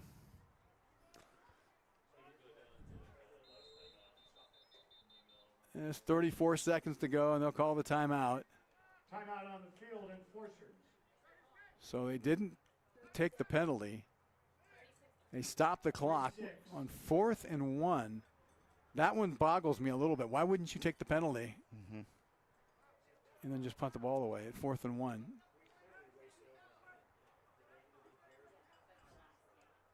Maybe afraid you move it back 5 and they might try a punt block here. Possibly. Look, at least if you get a punt block here, you might be able to keep him out of the end zone. I don't know.